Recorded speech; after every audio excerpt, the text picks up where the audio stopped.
Tyson Fury, Floyd Mayweather, Canelo Alvarez. Just hearing these names makes you think money and the hundreds of millions of dollars, pounds or Saudi riyals in boxing. But that's at the top. At the bottom, it isn't quite the same. Even for those on the rise, there's not an awful lot of cash in the boxing world. And if you're just starting out, well, it can be a very costly exercise indeed. But don't take my word for it. Here's the former European champion, talkSPORT's Spencer Oliver. You're turning professional and you're boxing, let's say, York Hall on a non-televised fight. You have to sell tickets to earn any money, but you have to cover the wages of your opponent as well. So if you don't have the ability to be able to sell enough tickets, you effectively have to pay to fight. A far cry then from Jake Paul facing Mike Tyson in 2024, when the purse was reported to be around £48 million. But the vast amounts of cash lining the top dog's pockets isn't the norm in a typical fight. Let's say you're lucky and you get between 5 and 10 grand. You're going to get 10 grand max for that. 10% goes to the trainer, 25% goes to the manager. Then we've got the tax man to pay as well. So we're cutting that money in at least half. So now you've got 5 grand for a 10-week camp. So you're talking about a guy here earning, he might be clearing 500 quid a week. How do you support a family on that? So boxers chase the dream. And, you know, there's probably 2% of them that actually make it. So say you do make it and you start to rise up the ranks. Strikers Boxing, a training academy, says the mid-tier fighters can earn more, somewhere between £10,000 and £50,000 a fight, depending on record, profile, opponent and popularity of weight class. It's only at the top level does the real cash start flowing in, with the top-tier professionals, i.e. those going for titles, earning 6 figures a fight. Something else you'll have heard of is the terms prize fighter or journeyman. A prize fighter is, as it sounds, someone who picks up fights where they can and gets a nice big check if they win. Journeymen are the fighters who take on up-and-comers, effectively used for experience in the ring. Even if they're going up against a real prospect, a young Anthony Joshua, for example, these guys will be lucky to earn more than 10 grand. So the average boxer isn't as rich as you'd think.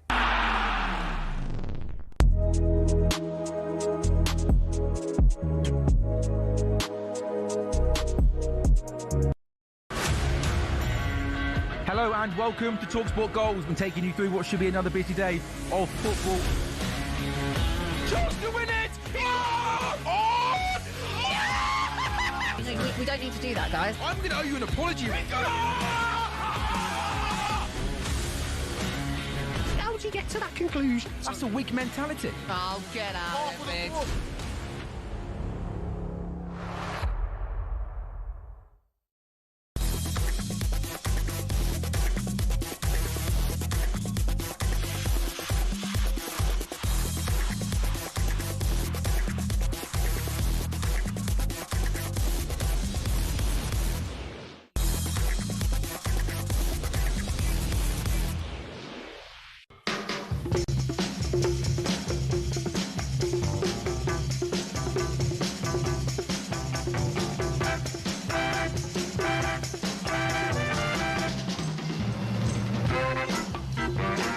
This is Paul Hawksbee and Andy Jacobs with you through until 4 here on talkSPORT. Where this afternoon, Andy, please tell us what's coming up. Well, coming up over the next 3 hours, Mickey Gray reflects on a sobering night for Manchester United. Former City midfielder Jim Whiteley on combining coaching with acting. And now Eze's looking for his second big moment of the week at the Emirates, this time on a chessboard. Yeah, big week in the world of chess at the Emirates, and Eze could be there. We'll be telling you more about that later.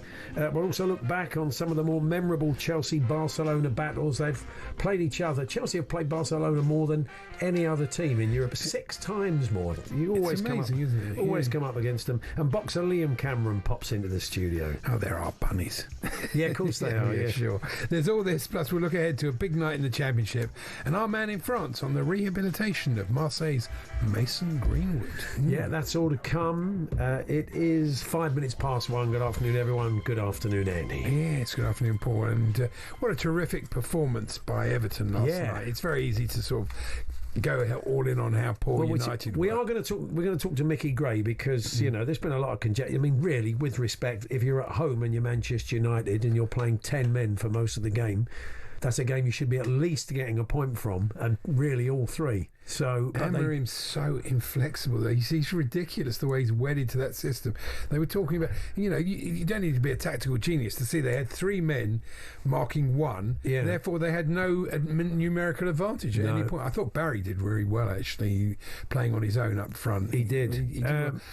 We should talk about Everton, because it was a great performance by them. I mean, brilliant. A couple of massive saves from Pickford, but just generally, and you saw a bit of Dewsbury Hall in his short time at your club. He's a good player. It's a shame he couldn't really get a foothold at Chelsea. They liked him and he played enough, but he wanted to play every week, and so he left, which is fair enough. He's a very, very good player. The key thing in that game last night, and we've both seen this with Conte, we saw it with Maresca early in the season, one thing Moyes didn't do was panic. Yeah. He didn't do what Maresca did. He didn't take off all his attacking players.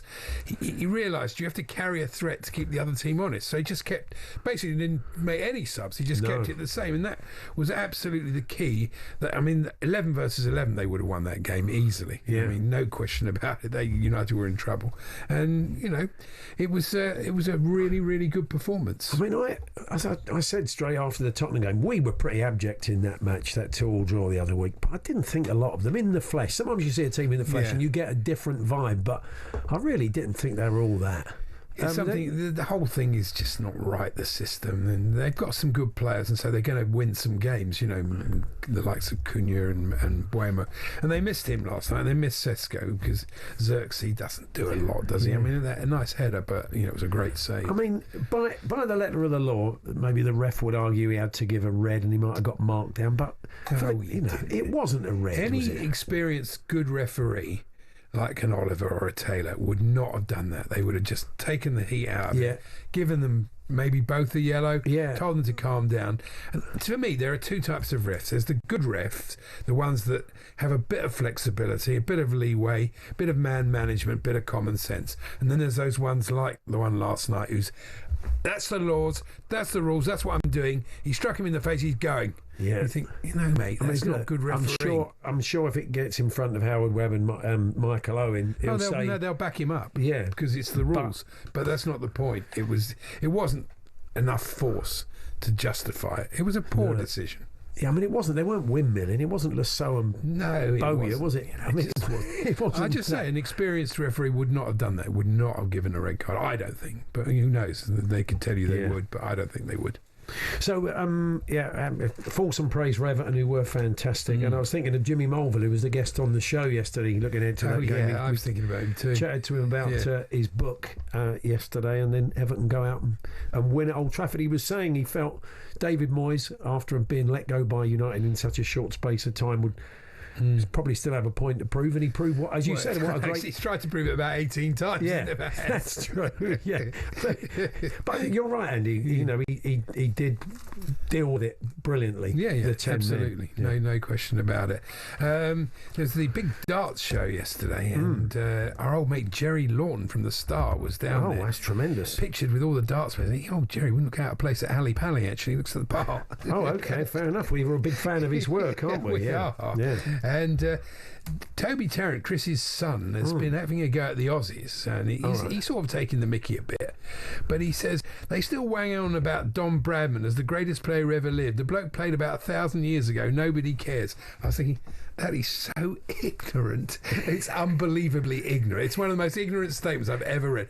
Don Bradman was probably the best player of all time. His average is double anybody else's. Before my time. Before my time. I wasn't alive in the 30s, but you say that.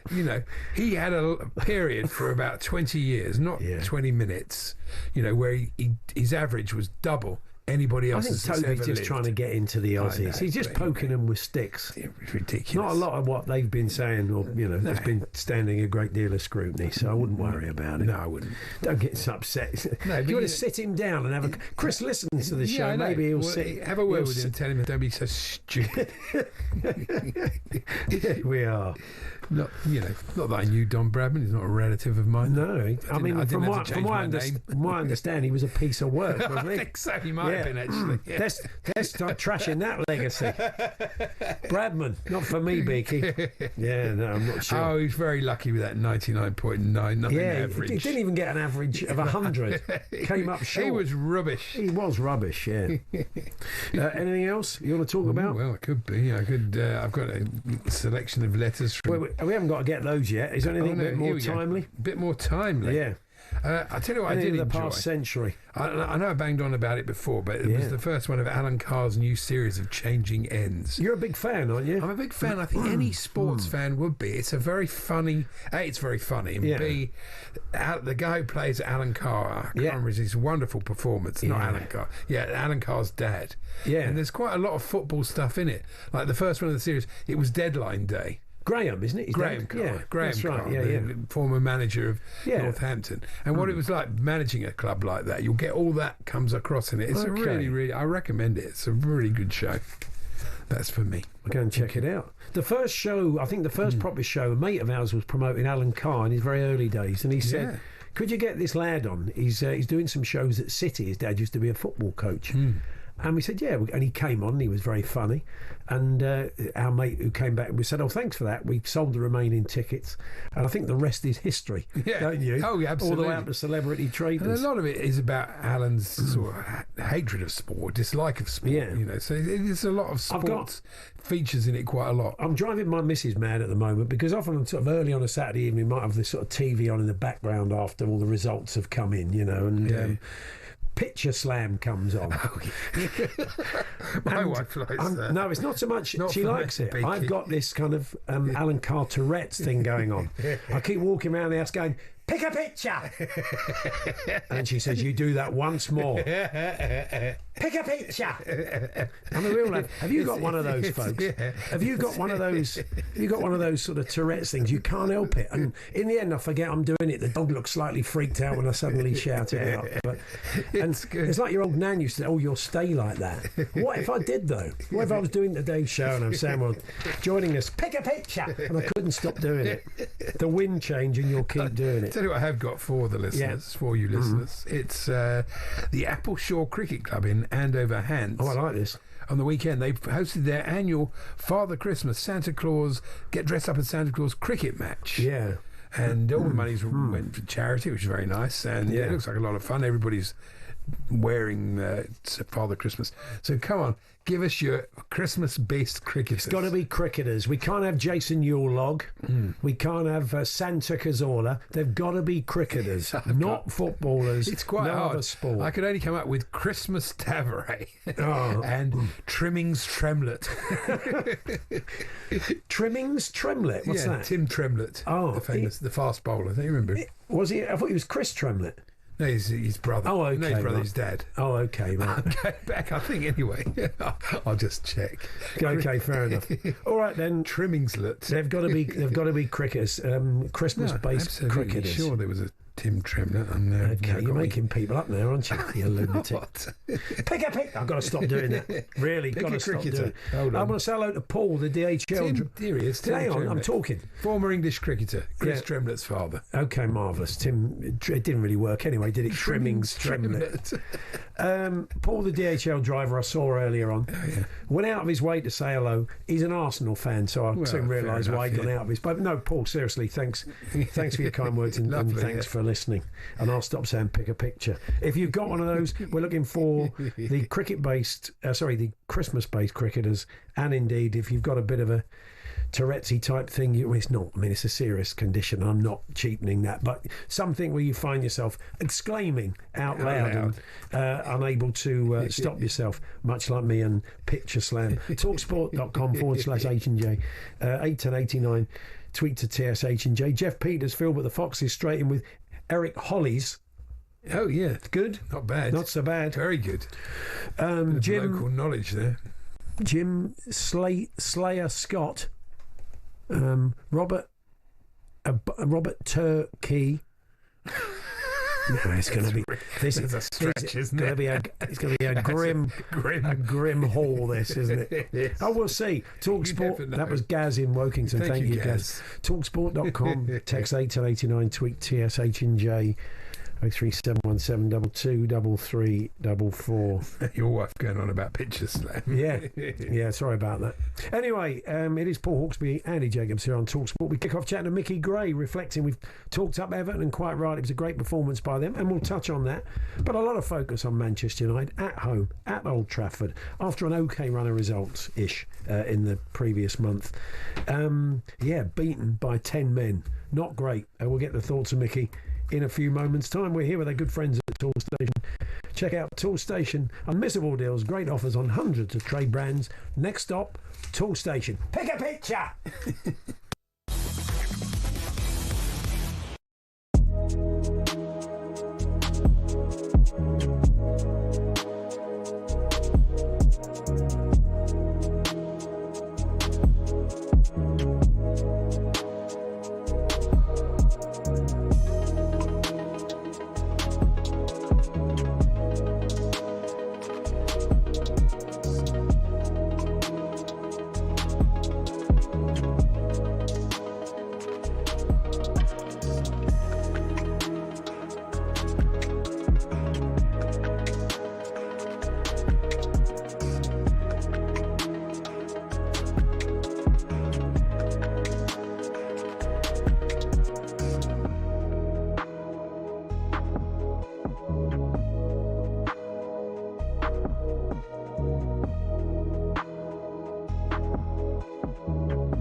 Hello and welcome to talkSPORT Goals. We're taking you through what should be another busy day of football. Chance to win it! We don't need to do that, guys. I'm going to owe you an apology. How would you get to that conclusion? That's a weak mentality. Oh, get out of it.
afternoon, Paul Hawksbee, Andy Jacobs here on talkSPORT. Having been fulsome in our praise of Everton to go and get a result like that, having been down to 10 men for such a long time, we do have to take a look at Manchester United's reaction to that, or lack of it, really.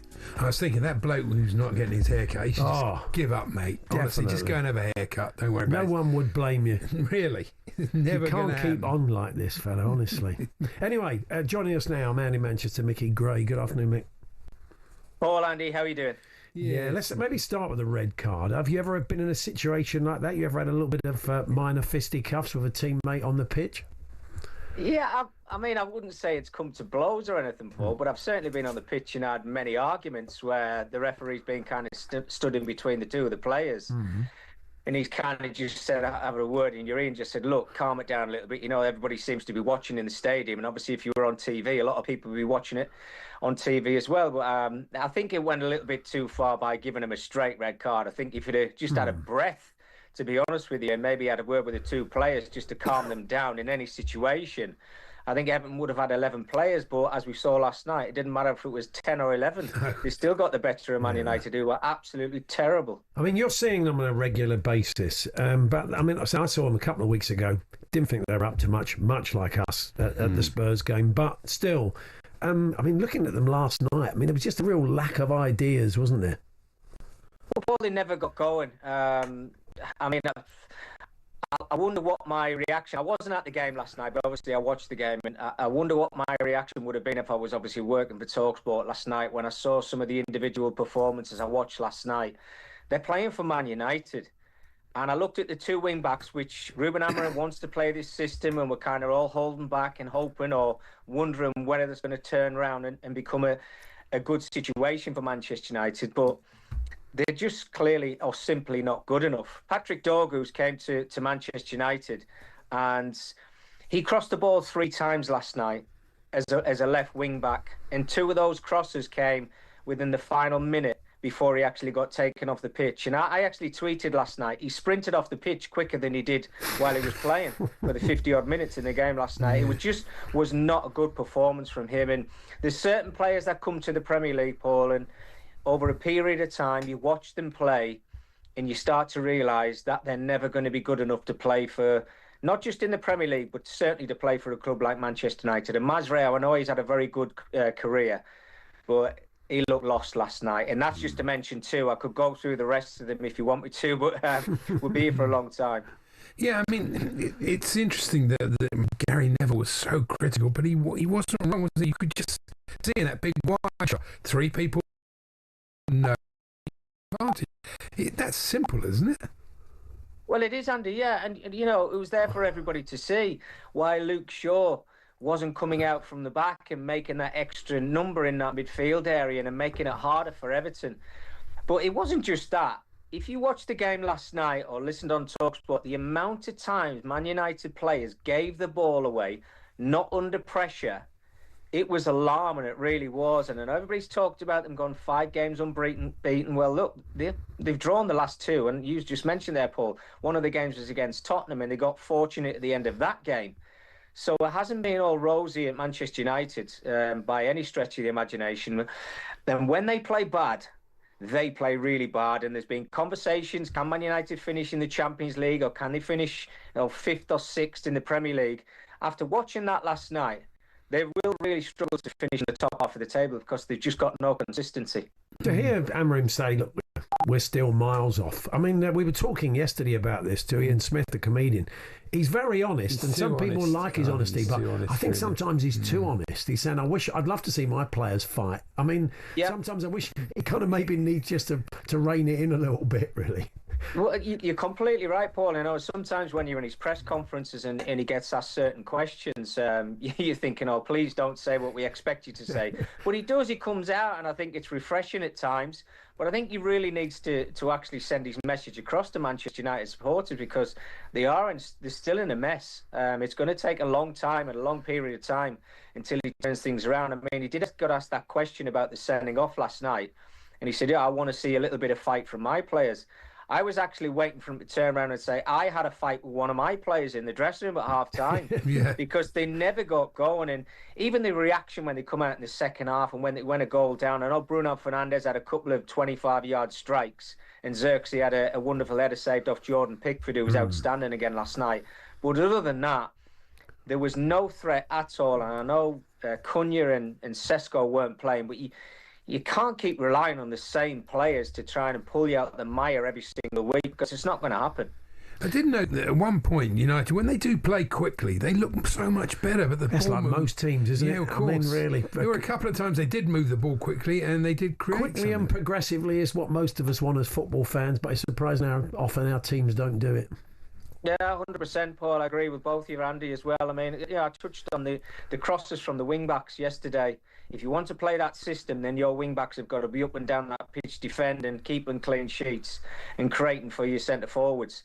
Now, Dogu crossing the ball 3 times, and I think all 3 of them got intercepted. Mazraoui crossed the ball once while he was on the pitch, and I think when Dalot came on, he crossed the ball once. They're your important players when you play that system. Your wing-backs have got to get up the pitch and they've got to create opportunities for your forward players. And Bruno Fernandes playing in that deeper role, he can create things, Paul, and he has done this season, but it doesn't suit Bruno Fernandes playing in that position. I'm sure he's frustrated inside. He's doing a job for Man United. But until they get to January and readdress that situation in that midfield position, they've got problems.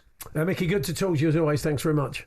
Thanks, fellas. There we are, Mickey Gray there, our man in Manchester, reflecting on Everton's win at Old Trafford last night. Interesting to see what Andy Goldstein makes of it alongside Benty at 4 o'clock this afternoon.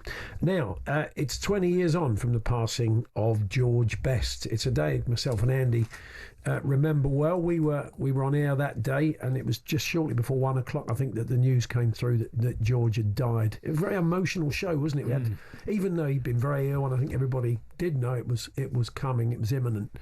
We had lots and lots of calls and emails from fans, not just at Manchester United, all clubs. Did we have Rodney Marshall, because he was working for talkSPORT at that time? Rodney had interviewed him shortly before, hadn't he? And I think they played a little bit of that earlier, him and Paul Breen Turner.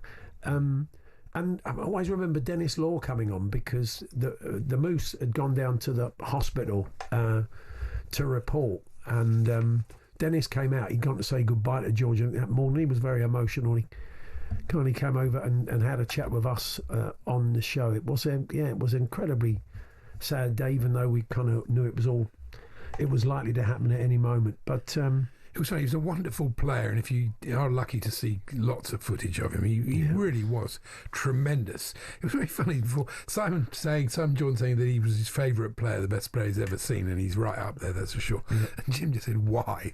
Well, come on. No, he was pretty amazing.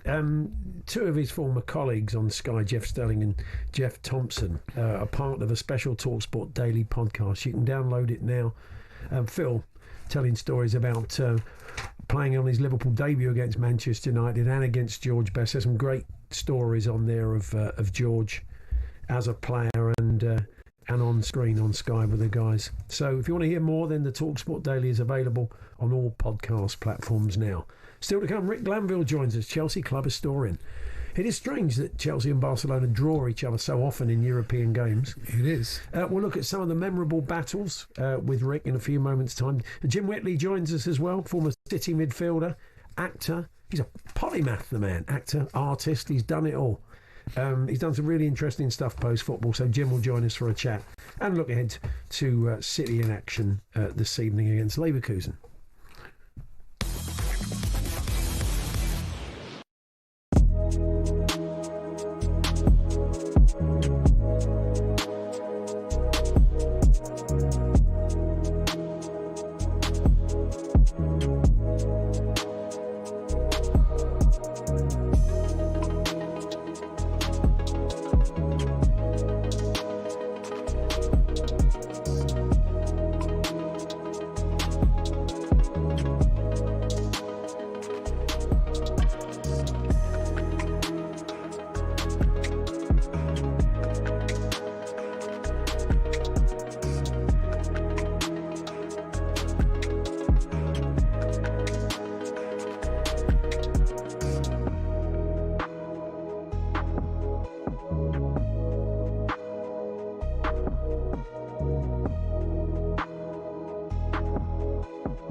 The widow of England legend Graham Thorpe is frustrated with the ECB's response after he took his own life last year.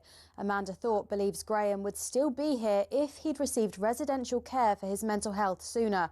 Amanda says she met with ECB leaders after Graham's death but had to leave in tears. I'm disappointed that they're not prepared to have any scrutiny or look back on or discuss even what they did, because they were just keen to ensure to say, well, we didn't know.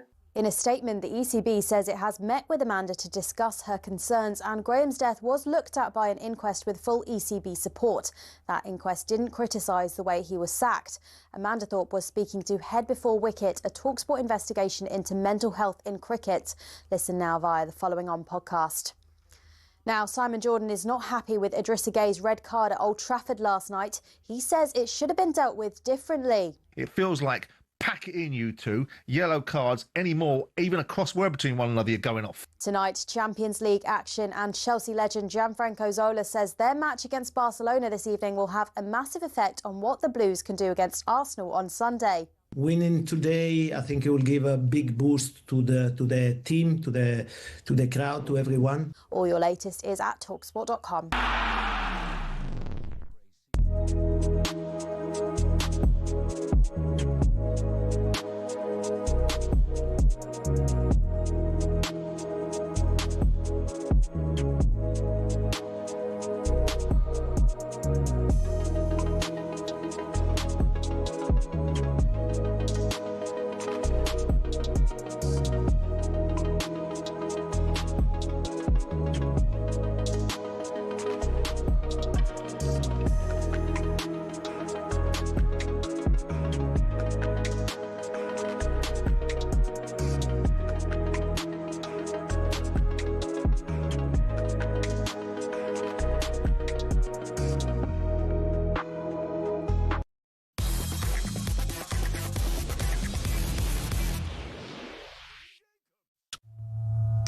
You can make a case to say this is the very best Champions League tie we've ever seen. Bye-bye! Barcelona! Blue is the colour! Chelsea 4, Barcelona 2. Messi on the edge of the area. Right footy shot from Iniesta to break Chelsea hearts. The away goal in the 93rd minute of the game. Further trouble. Had so many epic battles over the years. Iniesta against the goalkeeper, and he strikes it home into the bottom corner. Great story. Magnificent magnificent comeback. Torres against Valdez, round Valdez, he tucks the ball home, and Chelsea are going to Munich. This could become one of the classics of all time once again. Out to Estevao, right-hand side of the penalty area, shot is in. And hopefully Chelsea will keep hold of him for at least a decade. Now with a dancing footwork into the penalty area, curling shot, magnificent! Oh yes, he is something special. Yeah, Chelsea-Barcelona tonight. Andy was saying you're very excited. I am excited. Yeah. I mean, you know, an old cynic that I haven't been to a lot of matches. I don't tend to get that excited. Now I always look forward to it. Yeah. But this one, I've got that tingling feeling, you know, where you just can't wait. Not necessarily with expectation of a great result, but just to see some really great footballers. Well, despite the fact you play them a lot. I mean, they are Chelsea's most frequent opponents in European competition. 17 times, 6 more than any other side. What about that? I know. Joining us now, Chelsea club historian Rick Glanville. Hi, Rick. All right, boys. How are you? Yeah, good, thank you. There's not quite the jeopardy that you maybe get in a knockout stage or even in the old group stage, but you don't want to be losing at home, Rick, do you? So, I mean, Andy was making that point to me earlier. You want to be winning your home games and getting as high up that table as you can. Well, I don't know about no jeopardy. I've got to say, this week, what a week at the Bridge. And for me, these upcoming matches, involve the two clubs at home and abroad that bring the most jeopardy, most potential joy, but also the sheer momentousness, because as you pointed out, Barca are one of our oldest and most frequent foes in European football. I mean, it's nearly 60 years since we first played them in a European semi-final. Chelsea-Arsenal's the oldest top-flight derby in London. That was first played in 1907. So these are epic rivalries. But Barcelona, yes, whets the appetite. Always seems to be something almost legendary about the clashes. I remember Peter Drury's commentary. I mean, we're getting home from the 3-1 in the 99-2000 season, and he's commentary where he said Chelsea fans are in dreamland when we were 3-1 up, and that was a kind of coming of age for that team. And now we've got Teenage Rampage tonight. Yeah, it's true. Alan Parry was writing in the Times today, and he was saying that that great moment of Torres' goal, that tremendous thing, that Gary Neville ruined it. Yeah. He said he ruined his best commentary moment ever. Because he did a kind of strangulated gargoyle. That sort of stuff in the background. The goalgasm, I think it was called. Yeah. That Andy's favourite moment there, well, not maybe favourite moment, was when, that was the Ronaldinho toe poke. It's the best goal I've ever seen in the flesh, in my view. And you by an opponent, Andy. And you stood up. You stood up and applauded it, and you got a load of stick. I got a load of stick, I'm afraid. But you couldn't help it. The bloke had no room, no space. How did he dig that shot out to beat a goalkeeper like Cech? It was an incredible goal. I don't want to see that tonight. I think Chelsea have done well without Cole Palmer, though, haven't they? It's kind of surprised me in a way, because last year it was very much labelled they're a one-man team, but it's not quite the same, is it? No, and obviously every team would be better for the inclusion of Cole, but there was a sort of evolution happening in his position as well. Is he playing on the still staying on the right, or is he playing as a 10? And when you have someone like Joao Pedro, who's such an excellent 10, and also Enzo Fernandez, who's dropping in there from midfield and getting great numbers. And after all, the position, if you're playing 10, you have to get the numbers. You have to get the goals and assists. And both of those players are delivering. So really, I mean, Cole is an absolutely brilliant player. Looking forward to him coming back. But there is going to be some juggling with that Enzo Maresca's going to have to do to find his best position. Again, Neto, is he going to play on the right with Neto's being so effective? It's an interesting conundrum, but he's got to come back in. Esteban probably won't start, will he? He's being very conservative with him, isn't he? The fans want him to start. Because people want to see all the time. They want to see Lamine Yamal and Esteban go head to head and all that sort of stuff. But he'll probably be on the bench, you would think. Could be the quickest player song ever created. Esteban, I like it. I mean, fans sang that straight away. He's just captivated the crowd. He's one of those players. I mean, probably, I think Cole has a bit of it, and there have been others that have come close. But probably the the closest to that kind of seat tilting where everyone stands up and you hear that noise because the player's on the ball. He's that exhilarating, Seval. He's the first since Eden Hazard, really, I would say, that has regularly done that. And of course, he's so young, so there's so much promise. And, you know, he's scoring goals for Brazil. That's like, Chelsea have a player who's scoring regularly for Brazil. No, he's astonishing. There would have been some panto booing tonight of Rashford, but apparently he's ill. There's a question mark over whether he's going to play. No, he'll play. He's all right, is he? Yeah. Oh, good. Yeah. Okay. I mean, he may not play the whole match, but then, look at the 19-year gap between Lamine Yamal and Robert Lewandowski. That's 37 years old, still trundling around. They've got a lot of weapons. And scoring goals. Yeah. They have. The interesting thing about this, and they've been scoring a lot of goals as well recently. The interesting thing about them. The interesting thing about this Chelsea team, though, and they share this in common with a lot of Chelsea teams over the years, when they're playing somebody like PSG or like tonight, they really do put it, or Liverpool, they put it in. And yet when they play a team like Brighton or Sunderland at home, or that sort of thing, they are likely to chuck those in still, and that is something they really have to try and lose. Well, I think it doesn't apply this week, but in general. Well, it's interesting because some people were critical of Maresca for his line-up for the 12:30 kickoff at Burnley straight after the international break, and that, so that was potentially tricky. Sometimes I personally feel I look at the lineup and I think maybe there's one change too many in that, but he got a great result from the rotation at the weekend, our 8th consecutive 12:30 kickoff win, which goes against everything that fans think. You should stop moaning about them, shouldn't you? Exactly. You feel guilty about it. Ask for more. You can play exactly. More gruel. More 12:30 gruel. That's what we need. But it's not going to be 0-0 tonight, is it? I don't think. No, I'd go 2 each. I think this game, you want to be, if you're doing a spread bet, I think you want to be looking at goals, or if you're doing a bet builder. They drew 3-3. We drew 2-2 last time out, so it could be goal heavy. Rick, we should mention a fine book that was dropped off yesterday. It's Chelsea FC, the official history. You've written it. It's a massive coffee table book. Andy was flicking through it and talking about on this show. I enjoyed it last night.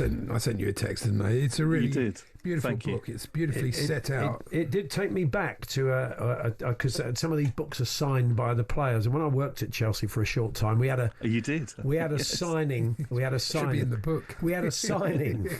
I don't think I'll have an old chapter. I might have about. I can't repeat what you said to me a few times. That's not, Rick. Let's keep that between ourselves. But getting players to turn up for signings was like herding cats. But maybe they're different. It was the same old heads. It was Franco and Luca and Frank Leboeuf and Poyet, all the older seasoned guys who turned up and did. And Dennis Wise did the right thing. Yeah, well, if you buy my book from the Club Megastore, it's signed by the great Kerry Dixon. Oh, nice. That's good. Who, of course, Real Madrid tried to sign in 1991, by the way. Wow, But yeah, it's been. This is my. It's on loan.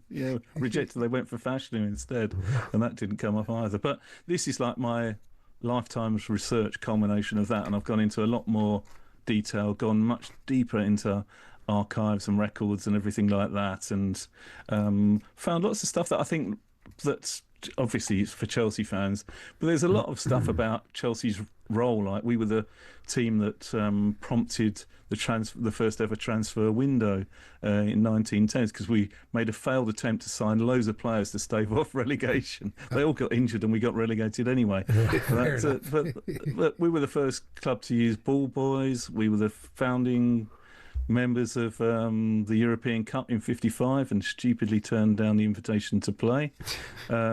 First all overseas 11, if you remember, and more recently we trialled goal line technology, first English club to do that. Offside in 25, VAR. I mean, we've sort of a little club in West London that was started from scratch. We've had quite a lot of influence over the years. Well, the book is available, as Rick said, from the club shop and all good outlets. You can get it signed by Kerry Dixon. This other limited edition collector's items. It's available in all good bookshops. And it's the perfect gift for the Chelsea fan in your life this Christmas. Rick, enjoy the game tonight. All the best. Thanks a lot, both of you. Cheers. Rick Glanville there, the Chelsea club historian. And we haven't got commentary of that one tonight. We're bringing you Marseille Newcastle, and we're going to keep you in touch with all the goals as they go in. Adrian will be at St James's Park, and he'll be keeping you in touch with all the goals as they go in around the Champions League, and indeed in the Championship. We've got a Barakov, a massive game. A Borough under new management, although not tonight. The new guy's going to be watching from the stands. We'll talk to Dance about that later on.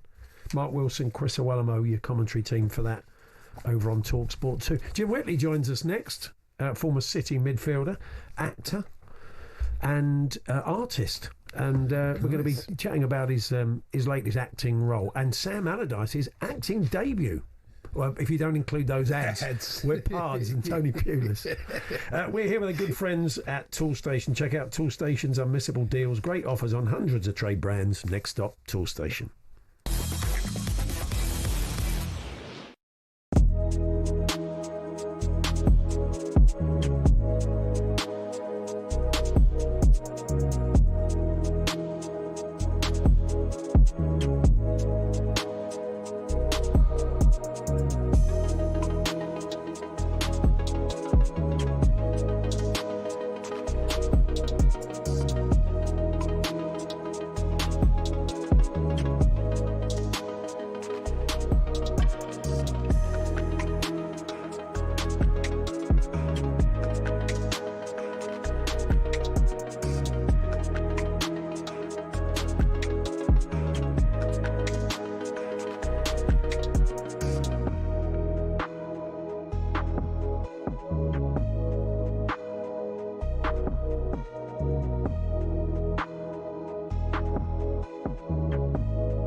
Hello and welcome to talkSPORT Goals. We're taking you through what should be another busy day of football.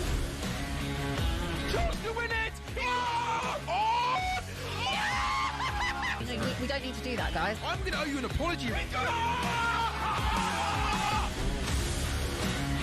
How would you get to that conclusion? That's a weak mentality. Oh, get out of it.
Andy told us earlier on at the cricket club that had a Santa Claus match. Both teams dress up as Santa and play. Let's give them a name check again, Andy. Let's give them a name check. Well, while you're doing that, we ask for Christmas-based cricketers? Appleshaw Cricket Club. Yeah, well done, guys. You were the springboard for this. We've had so many. Brian Lara, obviously, says Jamie in Edinburgh. That's brilliant. Dennis A. Mistletoe, says Sally the Villa fan. Very good. Mark St. Nicholas had a few of those. Bryden Castmus, says Paul from Mill End. Mitch Santa with Jack Rudolph. Yeah, I think we had Jack Rudolph as well. That's Richard in Holland. Philbert the Fox, Jeff Peters. Mike Tinselvey, Nick 12th Night from Finney and Berry, Virat Coho Holy, that's not right, is it? That's right, yeah. Ian in Bedford, Graham Goose, Ricky Bunting. Graham Goose is good. Sean in Bracknell, with so many of them. You can keep them coming just to annoy the producer. He can't cope. Talksport.com. He's not quite a great reference of old cricketers. So he said, I'm putting everything up there because I don't know who they are. For example, Derek Candle. That's from Chubby. Well done, Chubby. That's very good. Keep them coming. Talksport.com. Text 1889 to TSH and J. Now, when footballers retire, they should do the decent thing, which is buy a pub or go into haulage. Yeah, that's exactly right. But not Jim Whitley, the former City midfielder, who is a portrait artist of some stature and an actor. And he's currently appearing in Jamie Johnson FC. Our old mate Dan Friedman's the author of the books, and he often pops in to chat about his work. But yeah, it's the TV spin-off. And Jim joins us now. Good afternoon, Jim. Hello, chaps. You've been a coach, so this allows you to act as a coach. How much did the coaching help? Yes, I suppose it does. I think everything came to fruition. You know, the coaching side. I play Coach Byrne in Jamie Johnson FC, which meant that all the stuff around the dressing room was rather easy for me on that front. Yeah. And but I also helped, you know, with the choreography for some of the goals that needed to be scored, which was great. But it's a whole new thing, you know, having to learn lines. That was it's a bit mind-boggling, but I thoroughly enjoy it. It's a challenging role, but I really love it, boys. It's not your own. I mean, because you did. I think we spoke to you ages ago. You did a kind of Rat Pack show, so you've done stuff on stage before, haven't you, over the years? Yeah, I'm on a Rat Pack tour now as we speak, okay. And so we're touring up and down the country. And so, yeah, being on stage, I often find it's very similar to football in that when you go on stage, you become someone else. You know, when you go on the football pitch, I become someone else in any way I can to try and win the game. And this is exactly the same in Jamie Johnson. You become a totally different character. And I'm quite harsh, actually, to the kids in Jamie Johnson, but they need to learn quick. There's a few cameos in there, isn't there? Including Big Sam. That says his acting debut. We're not including the ads on Sky. Yes. But yeah, how did he do? Look, everyone was excited when Sam turned up on set. You know, we ended up chatting football and talking about all of the things, stories that can't be mentioned behind the scenes. It was fantastic. And he was great. He was very nervous. But we had a chin wag beforehand and just try to settle the nerves, and he did the job. And there's also some current players. Noni Madueke's involved, Emil Smith-Rowe, Alex Scott, Dion Dublin. Although I don't think Dion's playing anymore. No, Ashley Williams. Ashley Williams. So a few other faces involved. Yeah, because within the series, every kid normally has a bit of a dream sequence in that they're imagining to be meeting some of the players. And on that occasion, and Strike Global, who do the Jamie Johnson, have a very good way of bringing in these Premier League players from Manchester City to Arsenal, and they all come and do cameos, and they're all absolutely fantastic. So it really is great to see them all taking part in it, and I do hope they watch it. You keep an eye on City and how they're doing, of course, these days. Yeah, absolutely. I do a lot of the co-coms with the BBC as well, so I'm fully invested with Manchester City, especially the way they play. I mean, look, they're faltering a little at the moment. I saw every other team, bar Arsenal, I think, who seem to be gathering momentum. But they're sitting pretty at the moment with the Champions League this evening. I think that takes them away from the Premier League kind of hustle and bustle. So I'm confident about tonight, but yes, I follow City quite a lot. They should win tonight, but Leverkusen have not been going badly. They've been scoring plenty of goals. They're quite in form at the moment, so you expect City to get it done at home, but I don't think it's going to be a walkover. I don't think anything is these days. I think those days of that invincibility that they had has slightly gone. I think Haaland's probably the only one that has that invincibility really of when he's in front of goal. But at home, Champions League, they're doing well. I would still fancy. I know I think they're in a third in the league at the moment. Yes, but I still fancy Manchester City. I was going to ask you about your artwork. Yeah, you're still painting and drawing, etc. Yes, I still do the portraits. It's a bit more of a lonely job, I have to say, because I'm just holed up in my room doing that. It's something that I will continue to do, but whilst look, I've been lucky enough to be sprinkled with a bit of talent in various fields, and I always try and explore them as much as I can. And at the moment, the acting is one of those things that I enjoy doing. I was in Coronation Street earlier in the year, which was just about again. You weren't managing Weatherfield Rovers, were you? Or? No, I wasn't. No. What were you doing in Corrie, Jim? I was a sonographer actually. So I managed to do a little bit in there, and do you know what? I got so much. A lot of people commented on that. However, Jamie Johnson's been going for. We just finished filming season 4, and season 3 just landed, and is available on iPlayer. And so season 4, I think they're looking to bring out around about the World Cup, and so fingers crossed. I've still not been written out as yet, boys. Oh, that's good. Yeah, I'm doing all right. They can't kill you off in a kids show. Your can portraits, they? your portraits are really good. I mean, lots of famous players like David Beckham. Did they sit for life, or were they taken from photos? No, they'd never sit. They can't sit for that long. The players. No, I wouldn't be able to get them in a room on their own for one. So, that's a good point. So I thought, but so no, they're off. They have pictures, and I think I did Princess Di years ago for the butler at the time. But my style has changed over the years, and with the new pencils that I use and the pastel card as well, I thoroughly enjoy it, and there'll be more of them to come. And they're all up on the website, Jim. People want to go and check out some of your work. Yes, jimwhitley.co.uk. Brilliant. Just have a little look. Propaganda. Best of luck with Jamie Johnson, and good to talk to you. Cheers, Jim. Thanks very much. Thanks very much, guys. Jim Whitley there. You can catch him in Jamie Johnson FC. As he said, it's been underway on CBBC, but it's on the iPlayer. You can watch all the couple of episodes every week on Wednesdays and Thursdays. So good stuff. Thanks to Jim. We're going to be looking ahead to Marseille versus Newcastle a little bit later on. The rehabilitation of Mason Greenwood will be part of our conversation. Julian Maron will join us. Become a very popular figure at the club and in French football. So, well, certainly at Marseille anyway. Well, we'll tell you more about that. Eberechi Aze's had a good week, it pains me to say.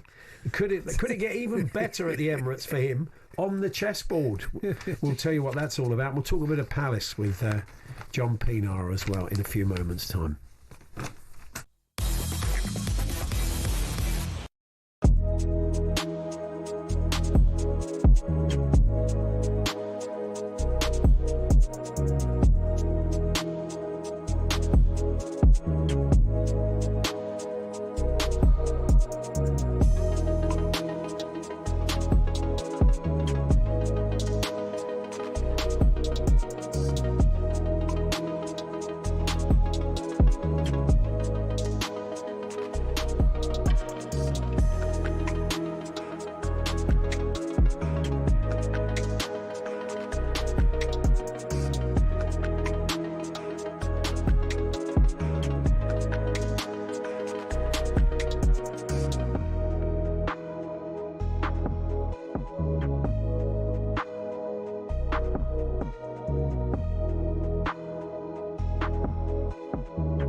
widow of England legend Graham Thorpe is frustrated with the ECB's response after he took his own life last year. Amanda Thorpe believes Graham would still be here if he'd received residential care for his mental health sooner. Amanda says she met with ECB leaders after Graham's death but had to leave in tears. Really clear to me that he would still be alive. So it would have made all the difference. I mean, you know, it's hindsight and no one's got a crystal ball or anything, but it was too much, the cliff. I'm disappointed that they're not prepared to have any scrutiny or look back on or discuss even what they did, because they were just keen to say, well, we didn't know, we haven't done anything wrong. In a statement, the ECB says it has met with Amanda to discuss her concerns, and Graham's death was looked at by an inquest with full ECB support. That inquest didn't criticise the way he was sacked. Amanda Thorpe was speaking to Head Before Wicket, a talkSPORT investigation into mental health in cricket. Listen now via the Following On podcast. Now, Simon Jordan is not happy with Idrissa Gueye's red card at Old Trafford last night. He says it should have been dealt with differently. It's unnecessary. It doesn't feel like common sense. It feels like, pack it in, you two. Yellow cards, any more, even a cross word between one another, you're going off. We've also been told last night was hugely frustrating for Manchester United. A second defeat at home in the league, this time at the hands of a 10-man Everton. John O'Shea has told talkSPORT last night was easy for the Toffees' back line. All the attacking talent they supposedly had on the pitch, and they just couldn't really sustain attacks, and they were putting in, I won't say pointless crosses, but for Tarkowski and Keane, it was perfect night for them because they were loving it. Tonight, Champions League action, and Chelsea legend Gianfranco Zola says their match against Barcelona this evening will have a massive effect on what the Blues can do against Arsenal on Sunday. Winning today, I think it will give a big boost to the team, to the crowd, to everyone, and it's going to be huge in confidence. All your latest is at talksport.com.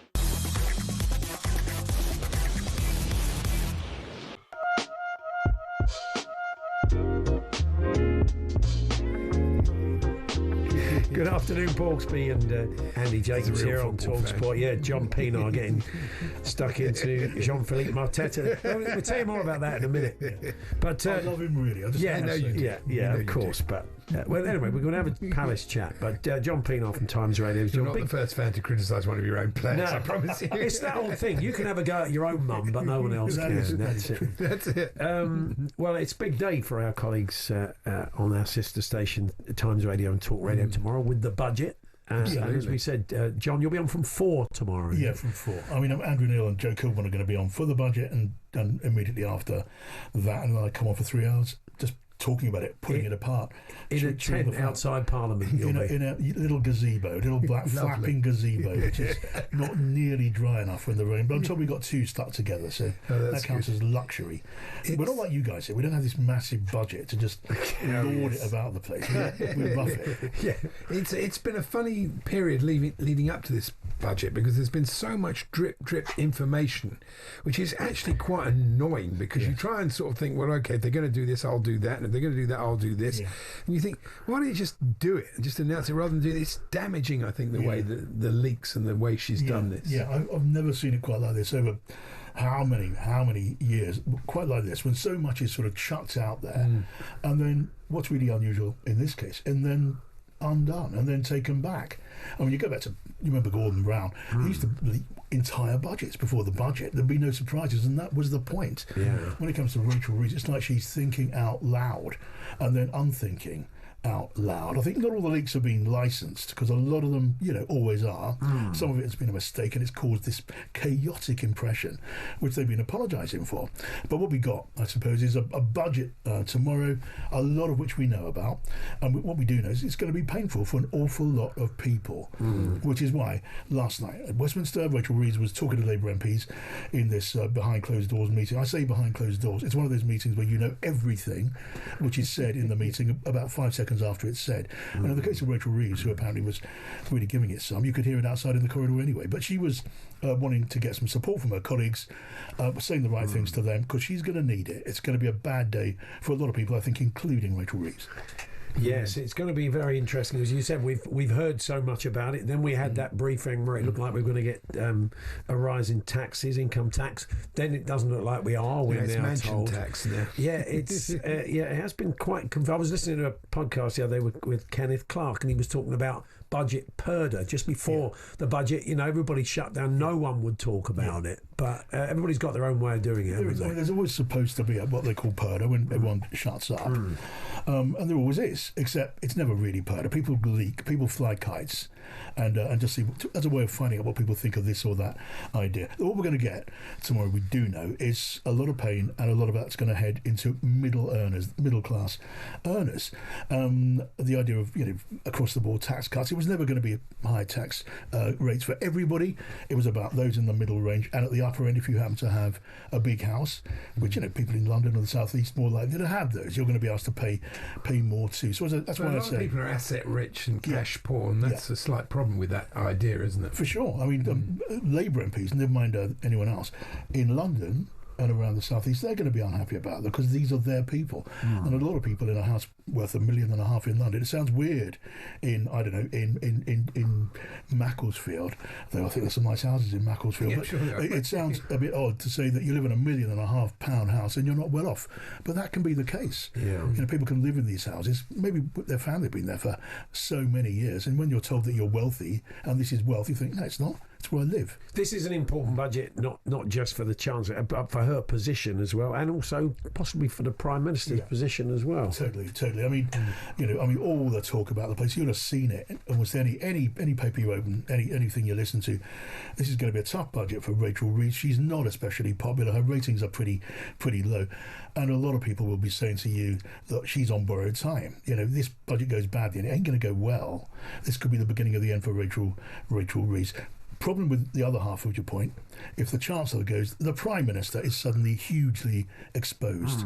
He would be the next skittle to go down, which is maybe, the sort of hope that she hangs on to. And what she said yesterday to those MPs, which is rally round, we don't stick together, then we're going to hang separately. It's going to be it's going to be an interesting day to be in my little flapping wet tent on the green tomorrow. Let's talk about Palace before we let you go. Yes. Did you have that tattoo after you won the cup? I do. I've got my. It's not. You remember when we spoke about that? This was a long time ago now. Yeah. I was going to get one to match my Palace eagle on my left bicep. Okay. For those who can't see it, my left bulging bicep, and I've got instead I've got an FA Cup with an eagle sort of etched into it. It's really quite elegant on my other arm. Quite ornate, fantastic. Yeah. So great. That was one of your greatest days as a Palace fan? It must have been easily. I mean, winning the FA Cup.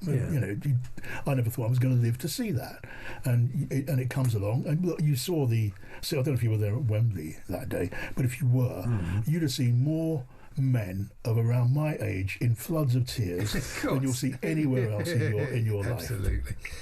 They're an amazing club because they've sold Eze, they've sold Elise, they've sold two of the best players in Europe at the moment. Yes. And yet they don't seem to miss a beat. And Pino's come in, he looks terrific. Yeah, it's really curious, isn't it? Because Jeremy Pino came in, and for a while he was not gelling, and then suddenly there he is. He looks like a star player. And I sat in your studio not so long ago and saying that I would pay to lose Jean-Philippe Mateta, out of my own pocket.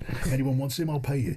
Now, look at him. He's a French starter in the international side. He scores a lot. He misses a lot. That's true. But then I guess if he scored the ones that he misses, he'd be bigger than Erling Haaland. Yeah, he would. Well, he's making noises about making eyes at Italian clubs, isn't he? Apparently, we're here at the moment, so maybe must have been Serie A. But it's contract time, and if you're not going to make noises at a time like this, when are you going to make noises? The one to keep is Galatasaray. Glasner, though. Yeah. He's the key, Massively, I think. absolutely. He's worth. I mean, I wouldn't say worth more than the rest put together, but we've got some such colossal players out there. Adam Wharton. What sort of figure do you put on him? Gahey's going to be off. We know all about that. But Munoz, he would get into most teams starting 11. Player. He bombs up the right. He gets the ball across, and he can score himself. I could go on and on. This team is something. It makes my eyes water when I think of it. Have you got to the Conference League games as well? Yeah. I'm also going to be watching the Strasbourg game on Thursday on telly because wonderfully they are available as well as on with you. Yeah. But they are there. You can see them from home, and that's what I've been doing. It's pretty emotional. I can tell you those who thought this was going to be easy. Well, a couple of games have gone really well. Yeah. We lost that game a couple of weeks ago. No one thought we were going to lose that, but. What you say about Glasner, he always learns when it goes wrong in a way you don't see many managers like that. And if we lose Glasner, and you can't put a lot of money on keeping him, after another season, well then that would be such a blow. Yeah.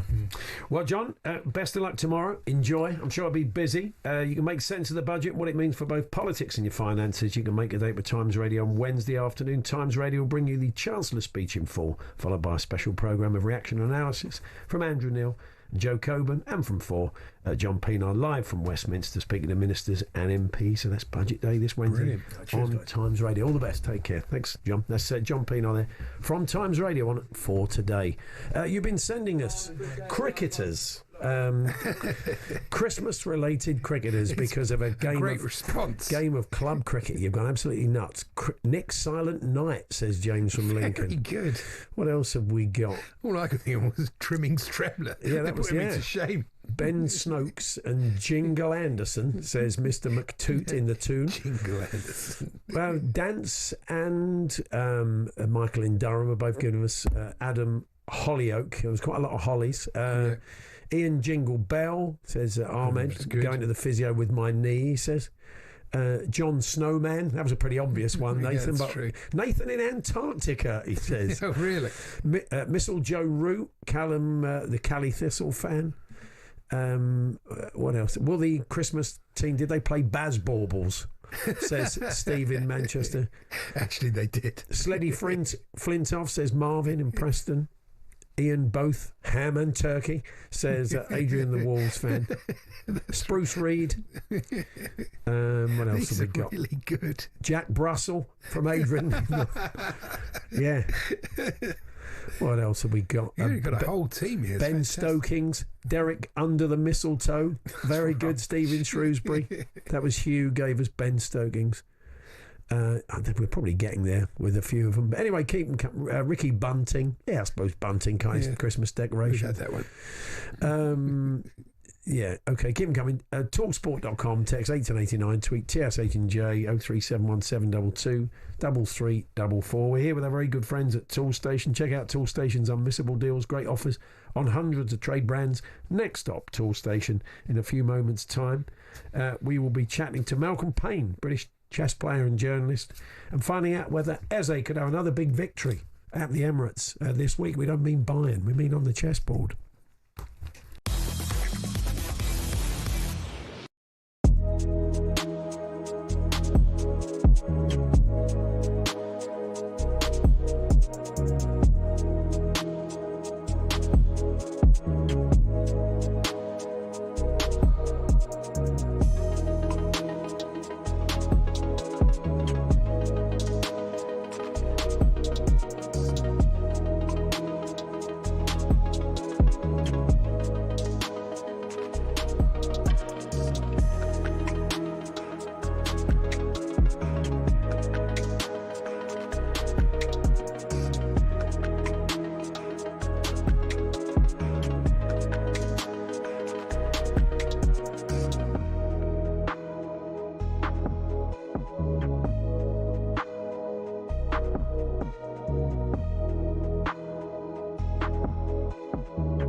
Hello and welcome to talkSPORT Goals. We've been taking you through what should be another busy day of football. Chance to win it! We don't need to do that, guys. I'm going to owe you an apology. How would you get to that conclusion? That's a weak mentality. Oh, get out of it.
Now, talkSPORT and Virgin Hotels Las Vegas want to send you into 2026 the right way with your chance to win an epic trip to Las Vegas. You and your best mate could be flying upper class from London to Las Vegas. Be prepared for Las Vegas to be repeated multiple times in the next few moments. Checking into a luxury spa villa for 4 incredible nights at Virgin Hotels Las Vegas. World famous gambling hotspot. Yeah, just find some alternatives.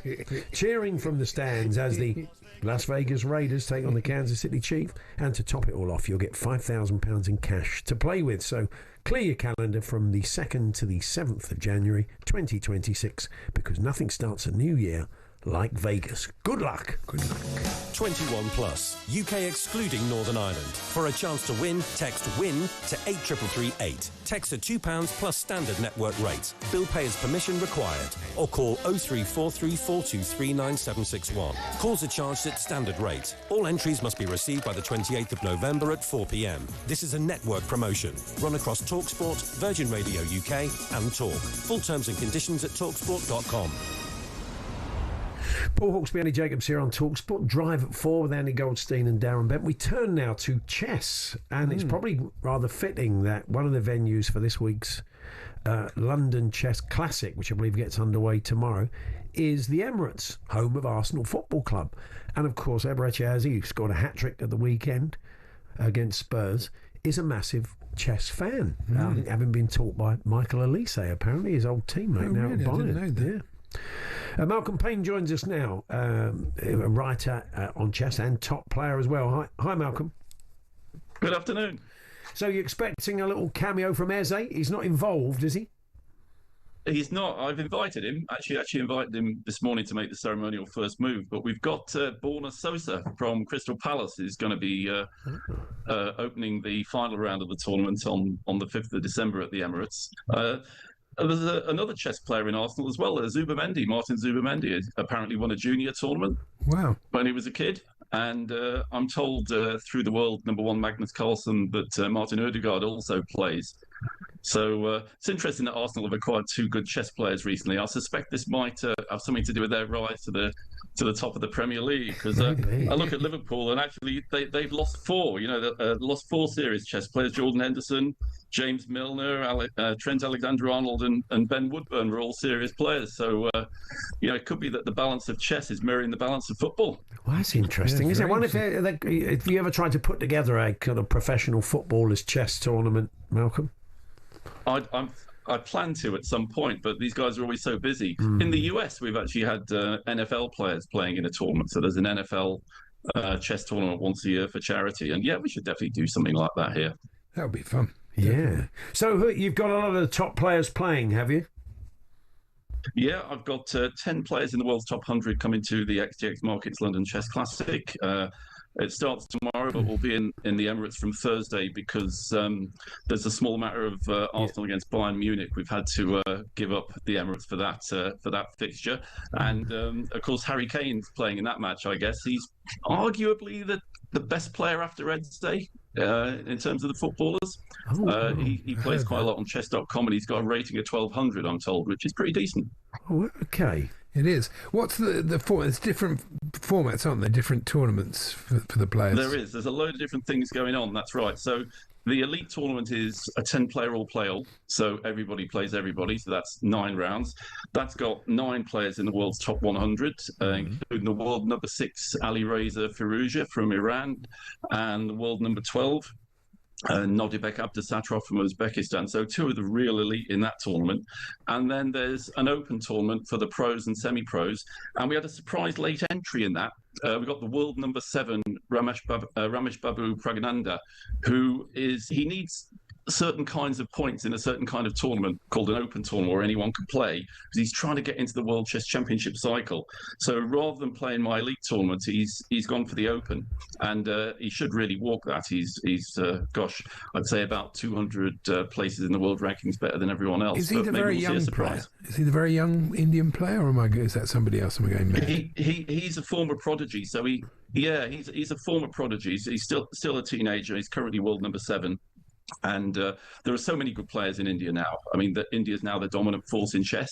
Used to be the Russians, as we know, post-war. But now, actually, India's just dominating everything. I saw a piece on TV recently about Badana Sivanandan, who's this young 10-year-old from Harrow in northwest London. I understand she's just gone into the top 50 women in the world in this speed chess tournament. She's pretty amazing, isn't she? She is. She'll also be playing in the Open, and there's a small chance actually that she might play Pragnanda in the first round because of the disparity in their ratings. She's unbelievable. So at the weekend, she won the British Women's Blitz Chess Championship. So chess is a bit like cricket. We have 3 different speeds of playing it. So if you like, the Masters tournament is classical chess, a bit like Test match cricket.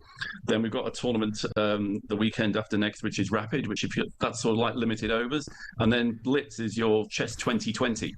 And she's an absolute demon at this fast kind of chess because she's got this natural talent that tells where the pieces should go. And so that means she makes decisions quicker than most other players. And she crushed the field. She scored 13.5 points out of 15, which is, in old money, is 13 wins and 1 draw and 1 loss. And 10 years old, 2 points ahead of a Russian. Yeah, it's really weird. You have a 10-year-old. You have a 10-year-old, and you think like it's weird that she's the top seed, or is it weirder that she just wins the tournament? I don't really know. I played her about a year ago. I was lucky, but I wouldn't fancy my chances now. Wow. As I say, are you playing in this at all? Are you playing in any part of it, or are you just organising it? Oh, I think I've had to hang up my pawns. Chess is a young person's game. I'll probably play in one of the Blitz tournaments. I'm still playing in what's effectively the Championship in France and the Premier League in England, but my time's up, I think, over the board. Well, I'm looking at the website, LondonChessClassic.com. All the details will be unfolding on there, I take it, yes? Yeah, you'll be able to follow the games live. We've got commentators from commentary on the games from some of the world's top players, including David Howell, the England number 2. We've also got the former women's world champion doing commentary. So you'll be able to follow those games with video, and the moves will be on chess.com and Lichess, L-I-Chess. And one of the other commentators is Stuart Conquest. Please tell me his dad's name's Norman. It's got to be Norman. Well, his dad's name's not Norman, but he's from Hastings, which is pretty weird. Oh, perfect. Cheers, Malcolm. Thanks very much. Thanks, guys. There we are, Malcolm Payne there, the chess player and journalist, and that's all unfolding here, partly at the Emirates once they've got the little matter of Bayern out the way. And of course, we'll be building up to that tomorrow. We're going to be looking ahead it's going to be fascinating to Marseille Newcastle a little bit later on, and all manner of other stuff besides today. Thanks for all of your Christmas related cricketers off the back of the Father Christmas match that would played recently. Dan, the Greenwich Gooner, gives us Merrily Muralitharan. Not bad. Adam Gill Christmas. Really brackets low hanging fruit, says Ben in Oslo, along with Brad Egghog. Not bad. Not bad. Obviously, Marcus Christmas Triscothic, says Danny from Finchley. Yeah, not bad. Robert Croft original with a mince pie. That's because Alan the Bluebird. They're really stretching out. Mer Hughes, Cowpack Chris on the Hughes. tractor. Hedge cutting in Very good. in Huddersfield. Good afternoon, Chris. What else we got? You can keep them coming. Alex Mariah Carey, of course. Steve in Mansfield, thank you. Joe Root Vegetable, such as parsnips. It's really stretching. James in Canterbury pushing it a bit. Yeah. Graham Swans are swimming. Daniel in Leyland. They're never ending, much to the producer's annoyance. talkSPORT, so I'm going to keep them coming. Graham Onion stuffing. talkSPORT.com. Text 81089. Come on. Tweet TSH and J to get in touch this afternoon. Liam Cameron's popping in to see us. We spoke to him before his last fight and he went and won it, so maybe it was something of a good luck charm. But we'll have a chat with Liam, who's back on the horse after a couple of defeats, but a win for him. We'll be reflecting on that, looking at some of the other big stories in the world of boxing with Liam very shortly.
The widow of England legend Graham Thorpe is frustrated with the ECB's response after he took his own life last year.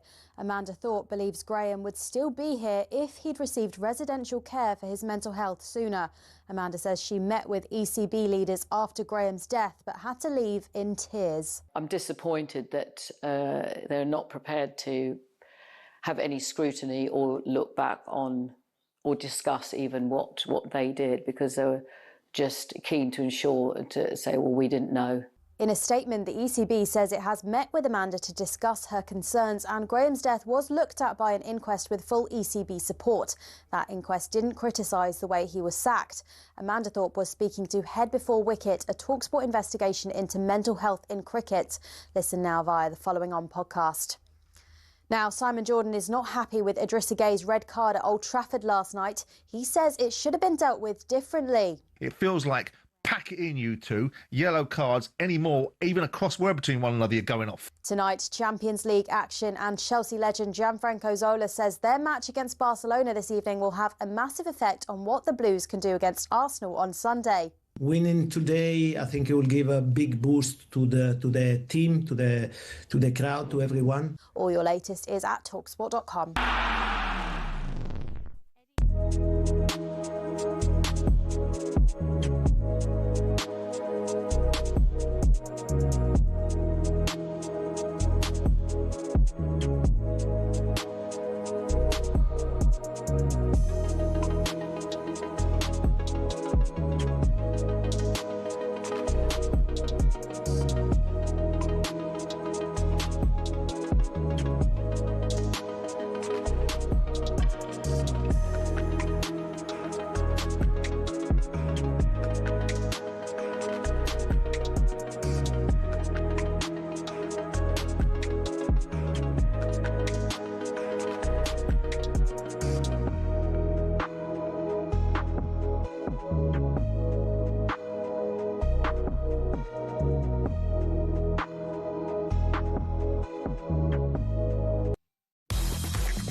Take every fight seriously. Declaring your winner by unanimous decision, Jake Paul! Boxing damages itself left, right and centre, but I think the reputability and the credibility of some of these boxing sanctioning bodies is poor anyway. Jake Paul is going to get demolished. I remember standing on a football pitch and playing against Steven Gerrard and Paul Scholes, and when I stand there looking at him thinking, right, I'm gonna run all over him today.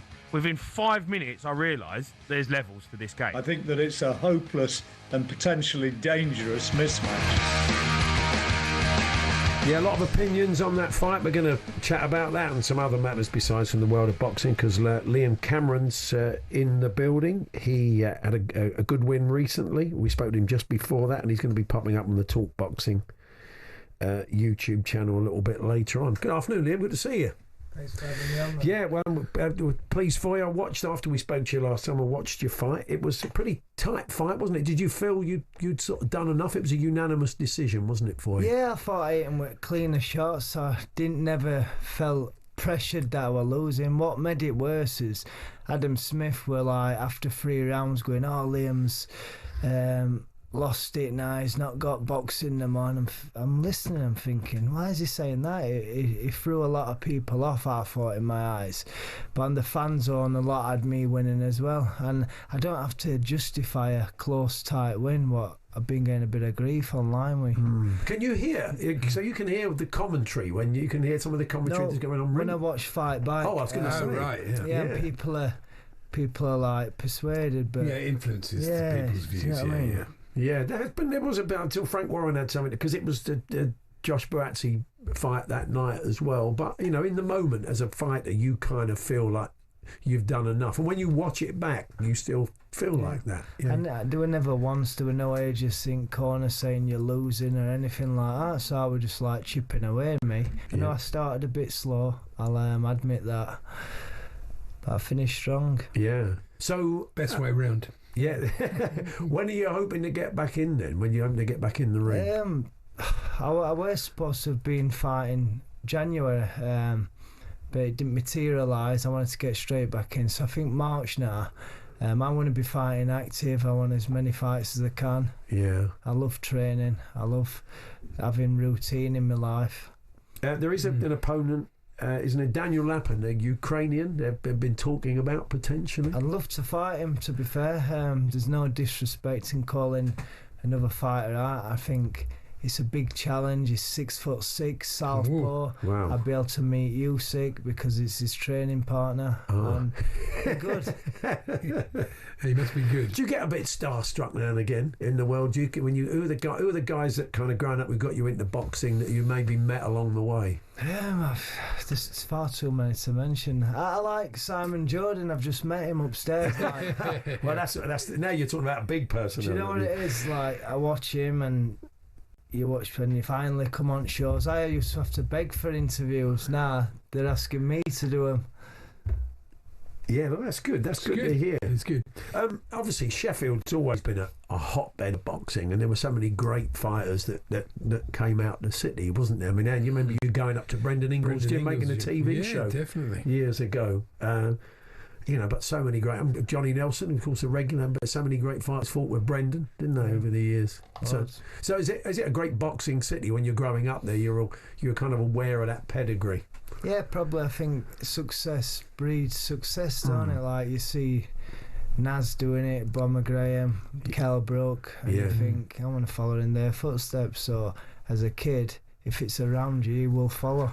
Now, and we played that a little bit there about the AJ Jake Paul fight. I mean, people have got various opinions on it. I mean, Ben Davidson, it seemed to sort of parted ways with AJ because he thinks it's a bad look. What do you make of it? Isn't he doing it just for charity, though? I mean, sort of, isn't it a big part of it? Well, there's been some talk of the fact that... Big donation, because, I mean, he doesn't really need the money, but it's a lot of money, isn't it? How do you feel about it as a fighter like that, a world champion taking on effectively a YouTuber?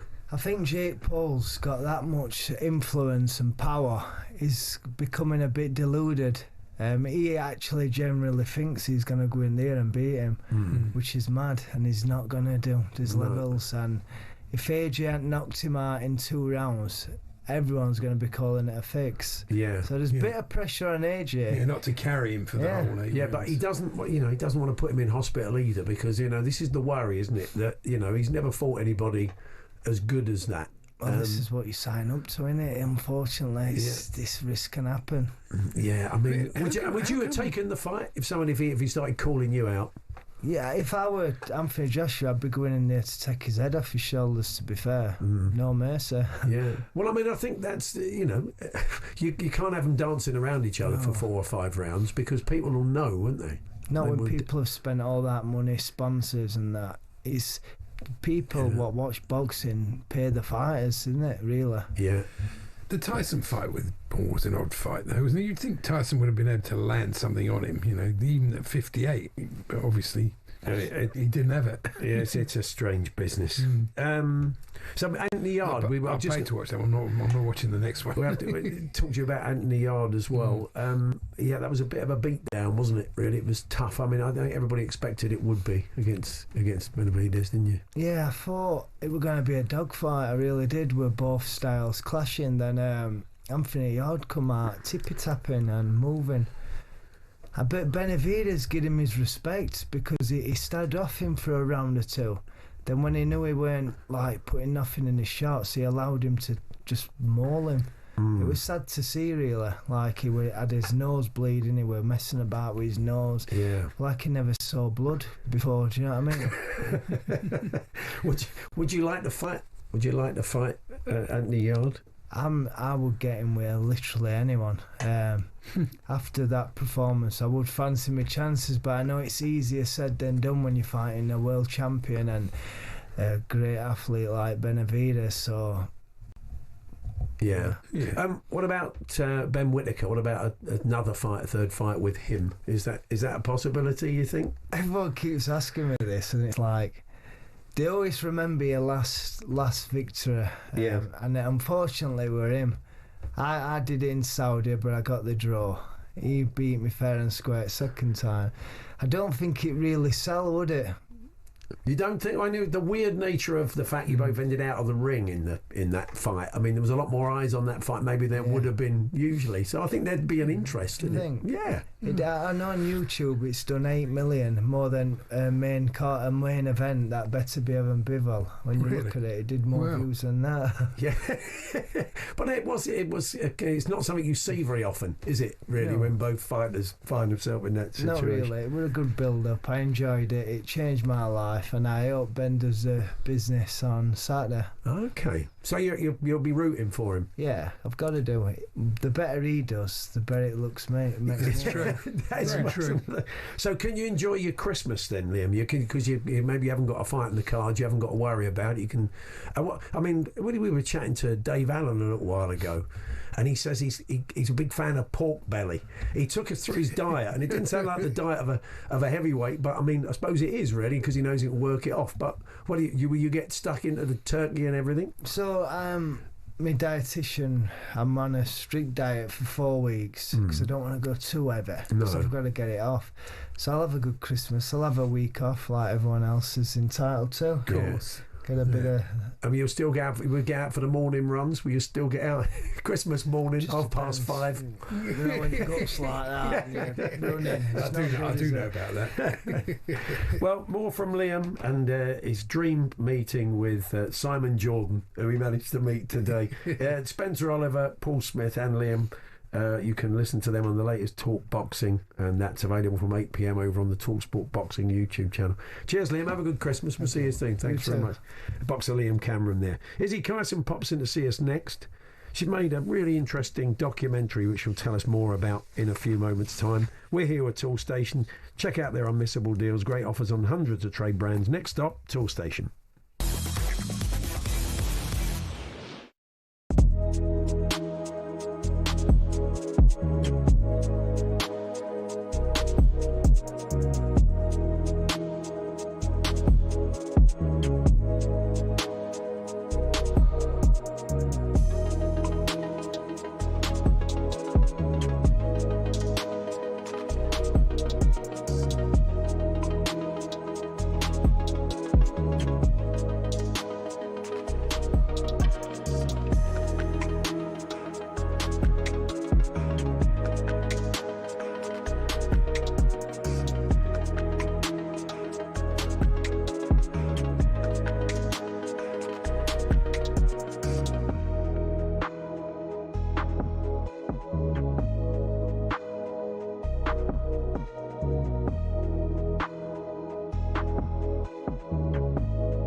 Hello and welcome to talkSPORT Goals. We're taking you through what should be another busy day of football.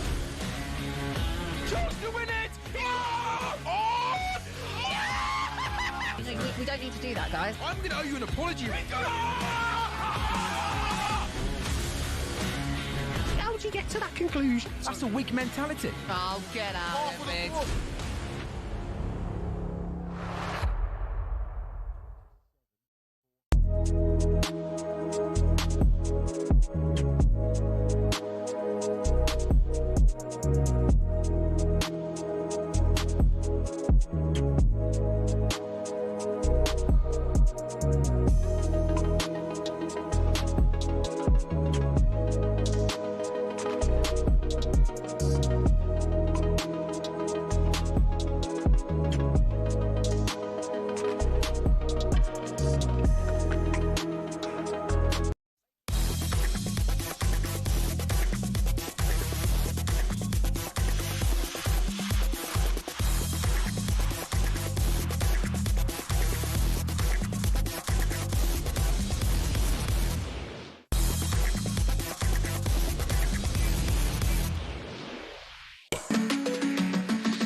Hawksbee Jacobs here on talkSPORT. Our next guest has made a really interesting documentary at the tender age of 17. Before we chat to Izzy Kyson, let's hear a little bit of her documentary, Out of the Race. There's a worrying trend amongst us teenage girls. 2/3 of girls drop out of sports altogether after puberty. Worryingly, 80% of girls feel they do not belong in sports. I don't feel comfortable wearing something like really tight around my body. I see so many talented young girls, but they get to a point where their body changes massively and they often turn away from sport. You are raising some really incredible issues here that we need to think about as a sector. I'm Isabel Kyson. I'm a 15-year-old athlete and I've loved sports for as long as I can remember. I'm on a journey to find out why this is happening and what can be done to reverse this trend. Yeah, it's a really interesting subject. We've talked about it before on the show with various guests, but you do see this massive drop-off around that age as girls enter puberty and they drop out of sport. Izzy's joined us in the studio. Hi, Izzy. Good to see you. Hi, nice to see you. So what was the kind of reason for doing this? Had you seen some, because you're a hurdler and you're involved in sport, had you seen some of your contemporaries drift away from sport? Yeah, so the main point that I realised that this was an issue was when I was about 11 years old. I noticed that there was loads of girls in younger age groups, like probably 20 of us girls, like one boy in our training group. And then as soon as I looked up the older age group, so probably what I am now, like 17 years old, 16 years old, there were basically no girls. I kind of realised that was a bit of a weird thing. I was like, that's a bit strange. And it wasn't until Anna Kessel came to my school and did a talk and basically said that no, this is a big issue, teenage girls dropping out of sports, chucked some stats at us, and I was like, oh no, what I have noticed is actually a big issue. So combining that with my own experiences as a teenage girl in sport and also from the experiences of my peers, I've realised that the main reason why teenage girls are dropping out of sports is because of the effects of puberty.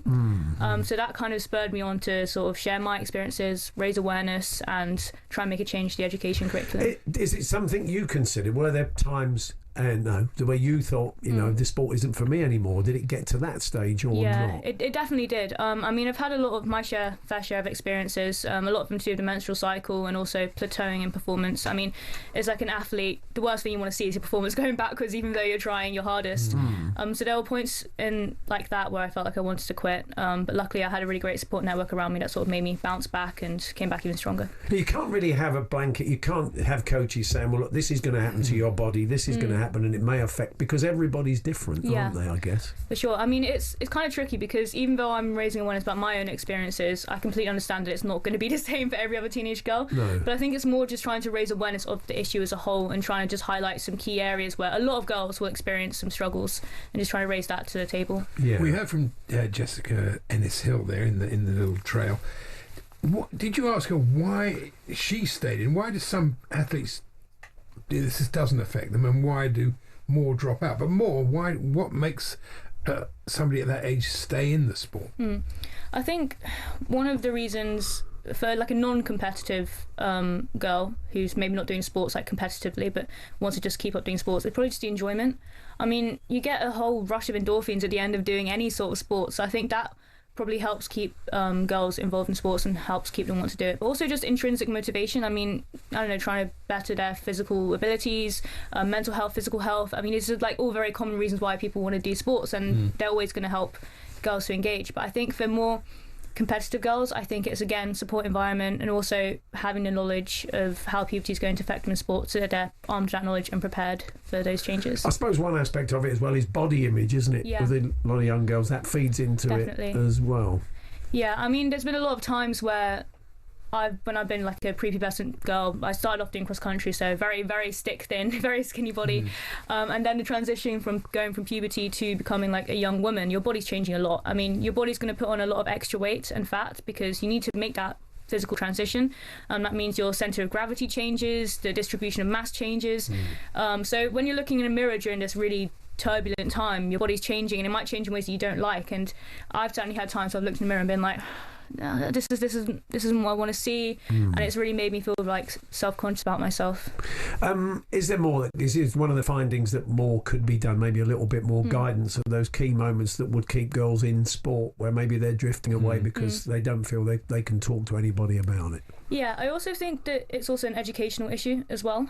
We get taught a lot about the menstrual cycle in biology or in well-being. We say, oh, you're going to get your periods, you're going to get cramps, that's it. We don't get told how to deal with it. We aren't armed with the knowledge of how it's going to affect us in sports. So the main reason why teenage girls are dropping out of sports is that main shock factor of not being able to deal with the symptoms in sports. So I think having an education system that has, I don't know, maybe like one lesson a year, but just so at least that they can understand the issues and just be pre-knowledgeable about this subject before going into puberty. Are women, though, coming back into sport at a sort of later age, like 20? Because participation in women's football and rugby, it's up. And so you'd imagine people, perhaps once they've got through puberty and into their life, sort of mid-20s, might come back into amateur sport. Obviously too late for professional sport. Yeah, definitely. I think there's been a big push for women's in sports. But there's also the flip side of it, where once a girl does kind of give up on sports, she doesn't go back to it. I mean, if you think about it, let's say she drops out of sports at 14 years old, and she, I don't know, maybe rejoins it in her like late 30s or something, maybe when she's got some, I don't know, more free time or something. But that's like 20 years of not doing any sports. That's 20 years of no physical activity, and that can then have a massive knock-on effect on, I don't know, when they go through their menopause and stuff. There's been a lot of studies where like women who aren't as physically active have a harder time with their menopause. So there's a lot of issues around women as well who aren't involved in sports. Now you've helped develop a kind of toolkit to guide people through this, and that's going into schools and stuff. I mean, what sort of response have you had to it? Well, it's being like kind of released today actually, this evening. Along with the documentary, we're going to have a nice screening of that this evening, which will be fun. But essentially it just entails some sort of key pointers from me, trying to just guide some PE teachers around these issues, because I can understand it can be a really tricky topic for PE teachers to deal with. So there's a topic about the menstrual cycle, followed by like an anecdote of how going through the menstrual cycle has affected me as an athlete, so they can see how that's actually affected a real life teenage girl and how that could possibly affect their students, as well as just some pointers saying make sure they're aware of all of the right sanitary products, tampons, pads, all of that stuff, and just making sure they're not sidelined. For example, if a girl says she's on a period, it's very common for PTs to just be like, oh, it's okay, just sit on the side. Like, that's not what we want. Get them involved in some way. I don't know, maybe tell them to go for like a walk around like the, I don't know, whatever they're at, the pitch or something, but just make sure they're still engaged and not just sidelining them. So that's one of the criticisms, that it's not being dealt with at that level well enough. Yeah, that's definitely one of the big criticisms. And it's scheduled to go out to 20,000 schools with potential to reach over 1 million people. It says 1 million pupils. That's something. That's impressive. Thank you. What made you want to kind of make the film about it? I mean, you obviously feel very passionate about the subject, and you probably said to have seen some people that were friends of yours at 12, 13 drift out of sport. How many great sportswomen maybe have been lost? People that would have trained on, possibly won gold medals or played for England, etc. Loads. I mean, there's loads of girls for sure that have definitely had the potential to be great athletes and then just dropped out because of like just the effects of puberty or, I don't know, social pressures, all those kind of issues. But the main reason why I wanted to make a documentary is because I felt that this would be a really good way to reach a new audience. So I've tried to make a change to education curriculum, so that's one aspect there, and I've tried to raise awareness through panel events, but I think by making a documentary it can help reach a different audience. Right. And you're still hurdling? Yes, you're still enjoying sport? Yep. So that's the plan to keep going, I guess. Yeah, for sure. Definitely keep it going as long as I can. And the film's available from today. Where can people watch it? YouTube. So if you search up Out of the Race, Isabel Kyson, it will come up. Fantastic. Yeah. Well, we wish you well. You're probably off to uni, being well next year. Yes, off to uni. And so we wish you well and congratulations. It's a great thing to have done. And, who knows, your legacy might be a couple of gold medals somewhere along the line. Somebody's around 12, 13 nice. at the moment. Thanks, Izzy. Thanks very much. Thank you so much. Izzy Kyson there. Go and check out her film, Out of the Game, on YouTube, which is available today. It's Paul Hawksbee and Andy Jacobs here on talkSPORT.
The widow of England legend Graham Thorpe is frustrated with the ECB's response after he took his own life last year. Amanda Thorpe believes Graham would still be here if he'd received residential care for his mental health sooner. Amanda says she met with ECB leaders after Graham's death but had to leave in tears. Really clear to me that he would still be alive. So it would have made all the difference. I mean, you know, it's hindsight and no one's got a crystal ball or anything, but it was too much, the cliff. I'm disappointed that they're not prepared to have any scrutiny or look back on or discuss even what they did, because they were just keen to ensure to say, well, we didn't know and we haven't done anything wrong. In a statement, the ECB says it has met with Amanda to discuss her concerns, and Graham's death was looked at by an inquest with full ECB support. That inquest didn't criticise the way he was sacked. Amanda Thorpe was speaking to Head Before Wicket, a talkSPORT investigation into mental health in cricket. Listen now via the Following On podcast.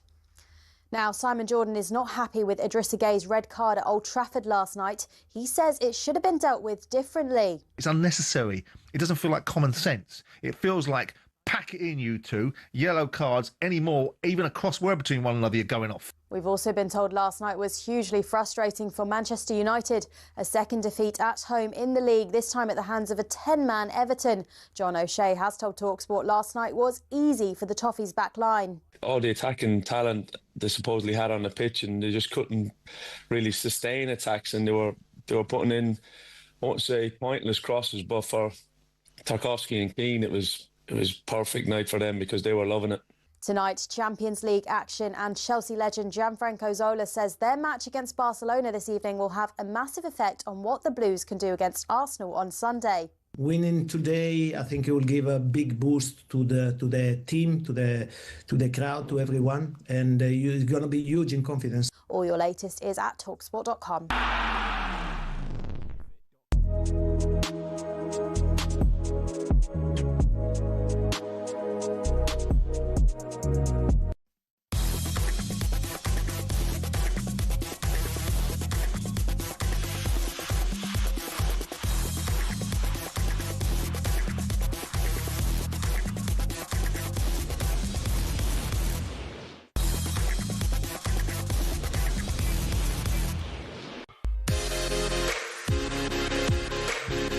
Afternoon, Paul Hawksbee and Andy Jacobs here on talkSPORT. A little bit of breaking news from the world of Rugby League Super League.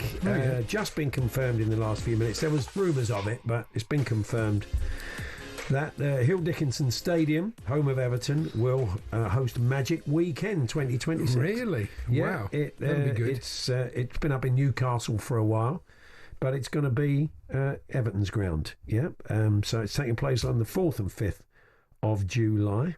And, just been confirmed, which is good. Saturday, Giants v Knights, Robins v Adrian Durham's Hull FC, Leopards Wolves on the Saturday, Trinity v Tigers on the Sunday, Rhinos Balls, and, Rhinos Balls, a great old fixture is back again, and Warriors Saints on the Sunday. So you can pre-register your interest now, they say. But, well done. It's going to be up on Merseyside. We've talked about the run-off at the grand final, how short it is at Old Trafford, and you saw last night what a great antidote to the long throw the pitch at Old Trafford is. Yeah. You just can't take a long throw there because you actually have to run uphill. You can't get a run at it. It's pretty clever, actually. It does make a bit of a difference, doesn't it? Yeah, I got one for you. Go on, then. Plastic horns, often heard at football matches and protests, are being used as a fire alarm at a school in Paris. Teachers were handed vuvuzelas by the councillors, a temporary fix after the alarm system broke at La Varenne in Noisy-le-Grand. Can you imagine that? Yeah, it's a bit weird. So I think Andy Murray's just walked in. Yeah. Oh, you always used to say that. He's changed. No, he's changed. He has changed. There's a game of cricket played yesterday. Remind us of the club, Andy. Appleshaw, and they play two teams of Father Christmases go out and play. And you've been coming up with your Christmas-based cricketers for us today, and we weren't very good at all. But you're doing rather well. Have we had Derek Pringle Bells from Dave Kimber? No. Somebody's done a whole tune along those lines. Where's it gone? If I can find it. There's so many of them here.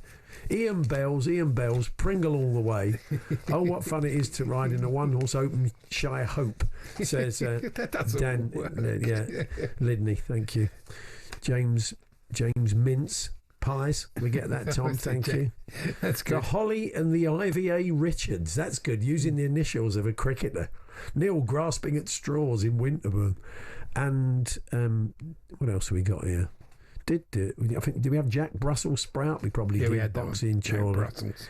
Okay. Cracker Eunice says that's good. That's good. Well done, very good, Martin. We've got Ian Reethy Botham. And Wreath Streak, says Ranny in York. Wreath Streak works. Michael Cranberry Sauce, Mark in Manchester. No. Mitchell Stark. Like Carberry. Yeah. If you have to think too much, it's not working. That doesn't really work. Mitchell Stark, the Herald Angels sing. You've never have thought this would have such a reaction. I know. Alex Ferry brackets Carey. They're far better than the ones we came It's on. almost like you've done the biscuit 11 or something where you get loads, and that's ridiculous, isn't it? It's well done. Tremendous. This is Ben in Chesterfield. Shivering Santa Claus. No, sorry. Rapping Tendorka. Do you like that? I like that one. And one for after dinner, Sunil Gaviscon. Ben in Chesterfield. Yeah, David Warnick, says Jed. Derek Kringle, yeah, of course, Michael in Durham. Nearly Very there, true. folks. Nearly there. Simon Trifle brackets Towford. You put him in brackets, Lee. You're not sure, are you? That doesn't work, really. Graham Goose. We had that. Did we? Okay, we've had that one. Graham Goose. We're starting to repeat ourselves now. Well, that's what happens. You do start to repeat a bit over Christmas, don't you? I did also mention earlier on that I've kind of picked up this. It's a kind of Tourette'sy type thing where I keep whenever. Throughout Saturday evening, I'm driving my wife mad after the picture slam, which has been on in the background. I'll be doing it now. Of walking around the room going, pick a picture! Pick a picture! And she's threatened to divorce me. I mean, I love Alan Carr. I was talking about his show earlier, but that is a limited format, that show. There is something strangely hypnotic about it. It's just people shouting out, Cross and Blackwell, an elephant, Manchester City, pick a picture, the Osmonds, pick a picture. Bobby Davro. I mean, it's nuts, isn't it? Pick a picture. Archduke Ferdinand. It's absolutely nuts. Tell you, if you weren't watching it, that's good. You'd wonder what the heck was going on. It's a bit odd, isn't it? Really? But anyway, I've been doing that, and we've been asking about those things. Has anybody come up with one? John in Enfield says, in 90 Minutes magazine, yes, I remember it well, there was a feature called My Sad Mate. Yes, there certainly was on the back page. 1 week, someone wrote in saying his mate, a Derby County fan, would shout out loud, "Yes, Derby!" whenever he heard the word Derby mentioned. So if anybody ever said it, and he said it could even be in the street if someone said Donkey Derby or even the Derby horse, yes, Derby. It does happen, you get these things in your head and you just can't. I'm going to tell you who's the worst for that. Let's be honest, there's out there, our old mate Frank Skinner. Oh, yeah. When he gets something in his head, he can't stop. Didn't he? Remember him walking around for about 6 months going, Martin McCaig, Martin McCaig. Absolutely apropos nothing. So yeah. Anyway, let us know. talksport.com/H&J. Anywhere. That was that was from Stowmarket. Yeah, Ron from Stowmarket, a legendary non-league fan. The plaintive cry of anywhere when he just wanted the ball cleared by the limited Stowmarket defenders. Back door? Oh, that was the bloke who used to sit near. I had to move at Tottenham. The bloke used to sit near us going, back door, when they're putting in crosses to the far post. Yeah, I just, in the end, I had to move. Talksport.com, text 1889. The lucky person that got your old seat. Yeah. Oh, I've got a lovely view until he started. He was an absolute nightmare, that bloke. He really was. His other thing, I've mentioned before, he'd say, he'd have a radio on. He'd be listening through headphones. And he'd go, oh no, just for attention seeking. Yeah, I know the and thing. somebody say, what's happened? They'd say, oh, East Fife just gone 1-0 at the Stenhouse-Muir. He's probably still listening to Adrian somewhere and doing that. So he's probably in his 60s now. It's true. Anyway, keep them coming. Talksport.com, text 1889, tweet TSH&J 03717223344. I had a random outburst of just shouting, Yorkshire. Yorkshire. Yeah, that's it, definitely. Could be day or night, inside or out. Driving the missus nuts, says Jay. Not from Yorkshire. I do often. The Palace fan. I do the Barmy Army thing when I want to drive myself mad. Where I'm from. That one drives me mad. Yes, okay, you can keep those coming as well as more of your cricketers. I don't get that one. Paul from Edinburgh. I can't. Anyway, I'll come back. A daft letter from the Star that isn't Brian Linford. Give us that. The daft letter from the Star. Yeah. Leo F. They're all. I mean, all the people who write to the Star. There's only about a dozen of them. It's the same people over and over. He says, I note that Dick Van Dyke has stated that Albert Broccoli once asked him if he'd like to play James Bond. I guess Chitty Chitty Bang Bang could have made a good Bond film title. Well, it just wouldn't, would it? What's the point of even saying that? Dick Emery as no, not Dick Emery. What I'm talking about? Dick Van Dyke as Bond would have been quite odd casting, wouldn't it? I would imagine. Really. Dick Emery would have been odd. Would definitely been odder.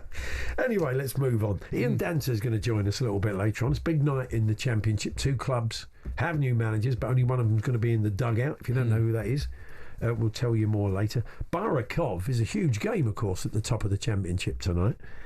And Mark Wilson and Chris Owalamo are going to be bringing you commentary of that. But Dance will be right across all the matches this evening in the Champions League. Tomorrow evening, Dance is on commentary duty for Liverpool PSV. We'll bring you that one on talkSPORT 2. We'll bring you Arsenal Bayern on talkSPORT.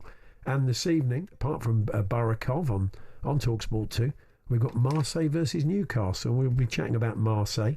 A lot of familiar names and faces in the Marseille team, whether that's in the dugout or on the pitch. So we'll be chatting to Julian Laurent about that. And also, just touching on PSG Spurs tomorrow. Apparently, the numbers have been crunched and Tottenham have an 11% chance of winning that. I was actually quite pleased it was that high. Ferret Scalia has said, I've been watching Tottenham and they are very, very good on the counter-attack.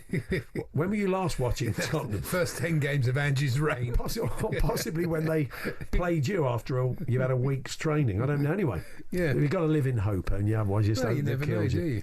So Jules joins us later, Dance. But before that, as you've been hearing in our sports bulletins, there is a very, very interesting new documentary available, Head Before Wicket, on the Following On podcast feed. And Will Hobbs, the man behind it, will be popping in to tell us more and play us some of it in a few moments' time. We're here, of course, with our good friends at Toolstation. Check out Toolstation's unmissable deals. Great offers on hundreds of trade brands. Next stop, Toolstation.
And welcome to talkSPORT Goals. We've been taking you through what should be another busy day of football.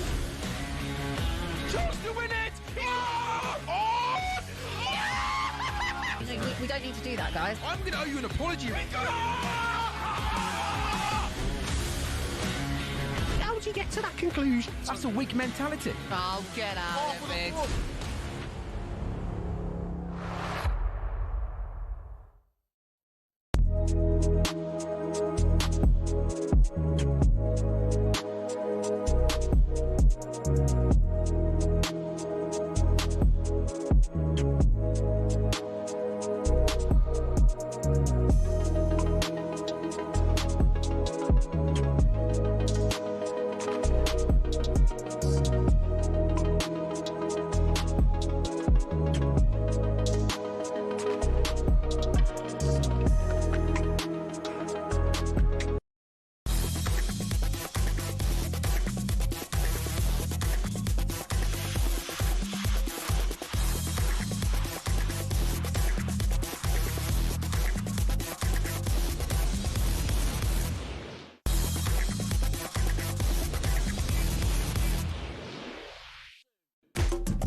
Paul Hawksbee, Andy Jacobs here on talkSPORT Drive at 4. Champions League drive building up to all the big games this evening. We'll be looking at Marseille, Newcastle a little bit later on.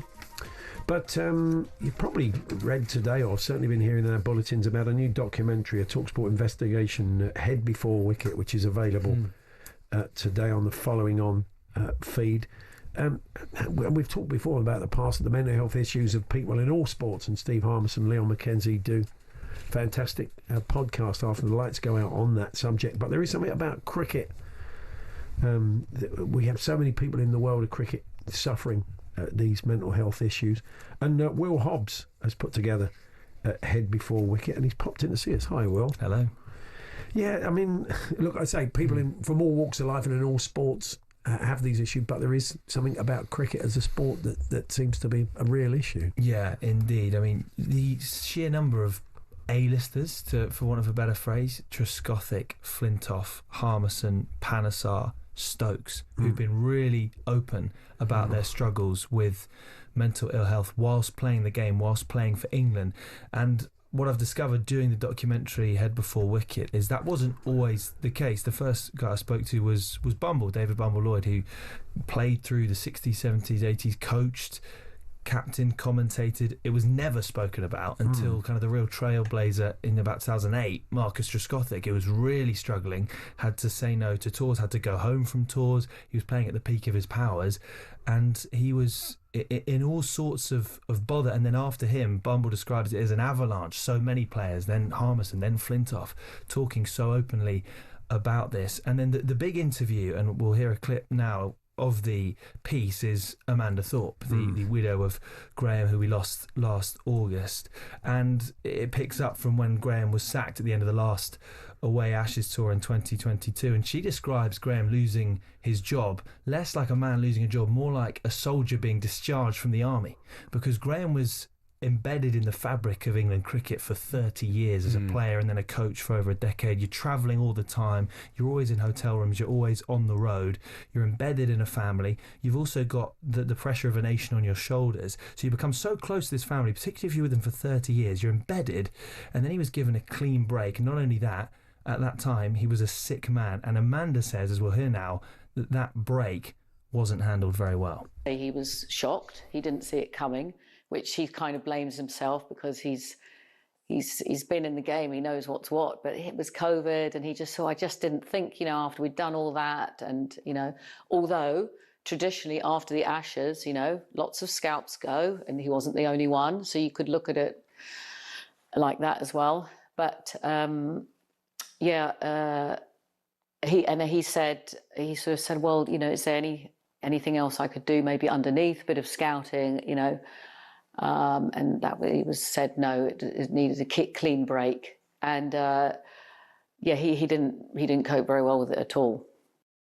You were telling us, well, that was something that Amanda wanted to talk about. You kind of reached out, told her what you were doing, and said, would you like to be involved? And you probably expected him to say no, but she said, no, there's a lot I want to say. Yeah, So, exactly. There is a lot she wanted to say, and it's very easy. Steve Harmison was good on breakfast. He said, don't just read the written pieces, listen to the full interview. The full interview is available on our YouTube channel, and it's also available in long bits in the podcast Head Before Wicket, because she comes across as very measured, very balanced. She didn't want to speak about it in the immediate aftermath because it's so emotional, because she's grieving, but she comes across as very balanced. The ECB did a lot for Graham, but her questions are, and the valid debate that's been happening across talkSPORT and in the media today, you know, does handling sackings like that need an extra level of care? And also there are questions about when he received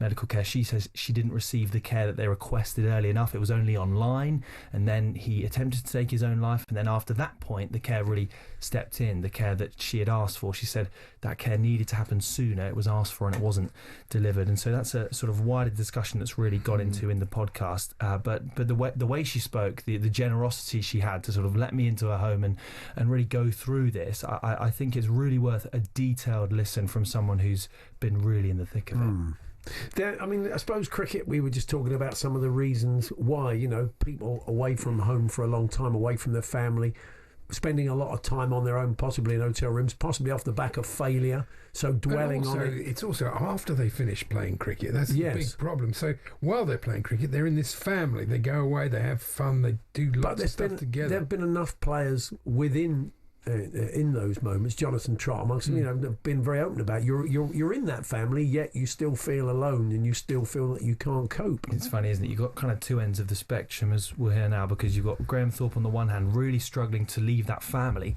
and then you've got someone like Graham Swan who speaks in the podcast as well, saying that retirement brought such relief for him because he realised the first time he entered a cricket ground, it was such a different experience from playing to when he had just retired. We'll hear from Graham Swan right now. The first time I ever walked into an international game, not playing after that, when I was working for the radio, I walked into the Oval, and there was, as I walked through the Alex Stewart gates, a different entrance of it, but there was a noticeable difference.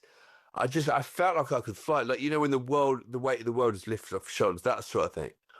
I felt, this feels incredible. And I realised what it was. It's the first time I'd walked into a ground in 10 years without the pressure of having to go out and perform today, without people watching me and judging me. And that didn't instill the same fear with me. I've spoken all my life. I could talk about cricket. I thought this is a breathe compared to the actual pressures of playing. And that was when it hit me that for all those years, I'd found a way of convincing myself, this doesn't bother me. I'm not bothered by it. I'm here. This could be my last day. I'm going to take it or leave it. I'm going to enjoy it. I'm going to have a laugh. That was my coping mechanism all the way through. I didn't realise I'd done that. I just developed that over the years subconsciously. Oh, interesting stuff. It's sad that there's so much pressure playing. You'd want them to enjoy it more, and in the end it is just sport. I know the nation expect and everything, but at the end of the day, even if they lose 5-0 in the Ashes, they lose 5-0 in the Ashes. It's just sport. People do get too carried away about it. You know, I know our station is based on this, but you know there is a problem. 100%, and actually, you know, for all the debate around Bazball, that's probably been its greatest strength. Brendan McCullum coming in and just saying, you're here first and foremost to entertain, and you will succeed first and foremost if you enjoy what you do, and that's really shone through. And I think Freddie Flintoff's a big part of that for the younger age groups. He's been through his own mental struggles, and I think that one of the biggest strengths of his coaching is he wants to free players up. He wants to make players feel as if they're just playing with their mates. So it's available to listen to and watch, is it? I take it. Head Before Wicket is an audio podcast on the Following On feed. The full Amanda Thorpe interview, which I'd really recommend, is available to watch on the talkSPORT and talkSPORT Cricket YouTube channel. Good stuff. Well done. Thank you very much. It's really interesting. And good to see you. Thanks very much. It's Will Hobbs there. Still to come this afternoon, Ian Danter's going to join us. Some cracking games in the Championship tonight. We'll bring you Middlesbrough versus Coventry. And we'll look at some of the other games as well. And then we'll turn our attention to our commentary match, Marseille versus Newcastle, with French football expert Julien Laurent.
The widow of England legend Graham Thorpe is frustrated with the ECB's response after he took his own life last year. Amanda Thorpe believes Graham would still be here if he'd received residential care for his mental health sooner. Amanda says she met with ECB leaders after Graham's death but had to leave in tears. I'm disappointed that they're not prepared to have any scrutiny or look back on or discuss even what they did, because they were just keen to ensure to say, well, we didn't know. In a statement, the ECB says it has met with Amanda to discuss her concerns, and Graham's death was looked at by an inquest with full ECB support. That inquest didn't criticise the way he was sacked. Amanda Thorpe was speaking to Head Before Wicket, a talkSPORT investigation into mental health in cricket. Listen now via the Following On podcast. Now, Simon Jordan is not happy with Idrissa Gueye's red card at Old Trafford last night. He says it should have been dealt with differently. It feels like, pack it in, you two. Yellow cards anymore, even a crossword between one another, you're going off. Tonight, Champions League action, and Chelsea legend Gianfranco Zola says their match against Barcelona this evening will have a massive effect on what the Blues can do against Arsenal on Sunday. Winning today, I think it will give a big boost to the team, to the crowd, to everyone. All your latest is at talksport.com.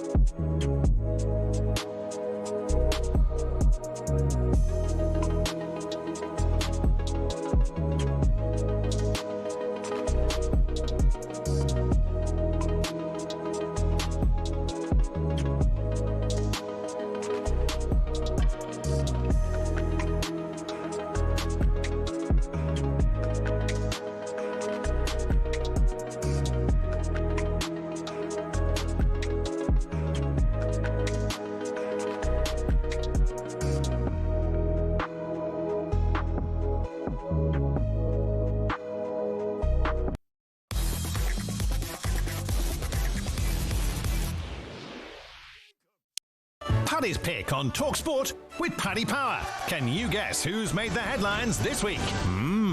18 plus, be gamble aware, don't all. Before we look ahead to tonight in the Championship with Ian Danta, time for this week's Paddy's Pick in association with our official betting partner, Paddy Power. Paddy's Pick, I'll ask Andy. Who's Andy? Andy's he's Finnish. The Andy. I'll ask Andy to identify, see how it happened, a mystery sports personality who's made news headlines in the past week. Is Paddy's Pick of the week. Okay. Andy, you're going to get 5 clues to work out who it is. We'll start with £50 in the pot. And for every clue you use without a correct answer, £10 gets taken away. So just think of somebody who's been in the news this week. All for charity, raising funds to Duchenne UK, the leading UK charity for Duchenne muscular dystrophy. So are you ready, Andy? I'm ready. Clue number 1 then this week. This week's pick is a recent Ballon d'Or nominee whose nickname has a Star Trek connection. Recent Ballon d'Or nominee. Star Trek connection. I'm trying to think what the Star Trek... Oh, okay.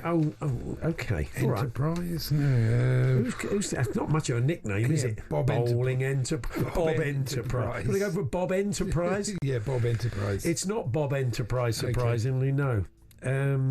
He is a graduate of Manchester United's Youth Academy and made his senior debut for the club in May 2017. I can tell you he doesn't play for Manchester United now. I bet they wish he did.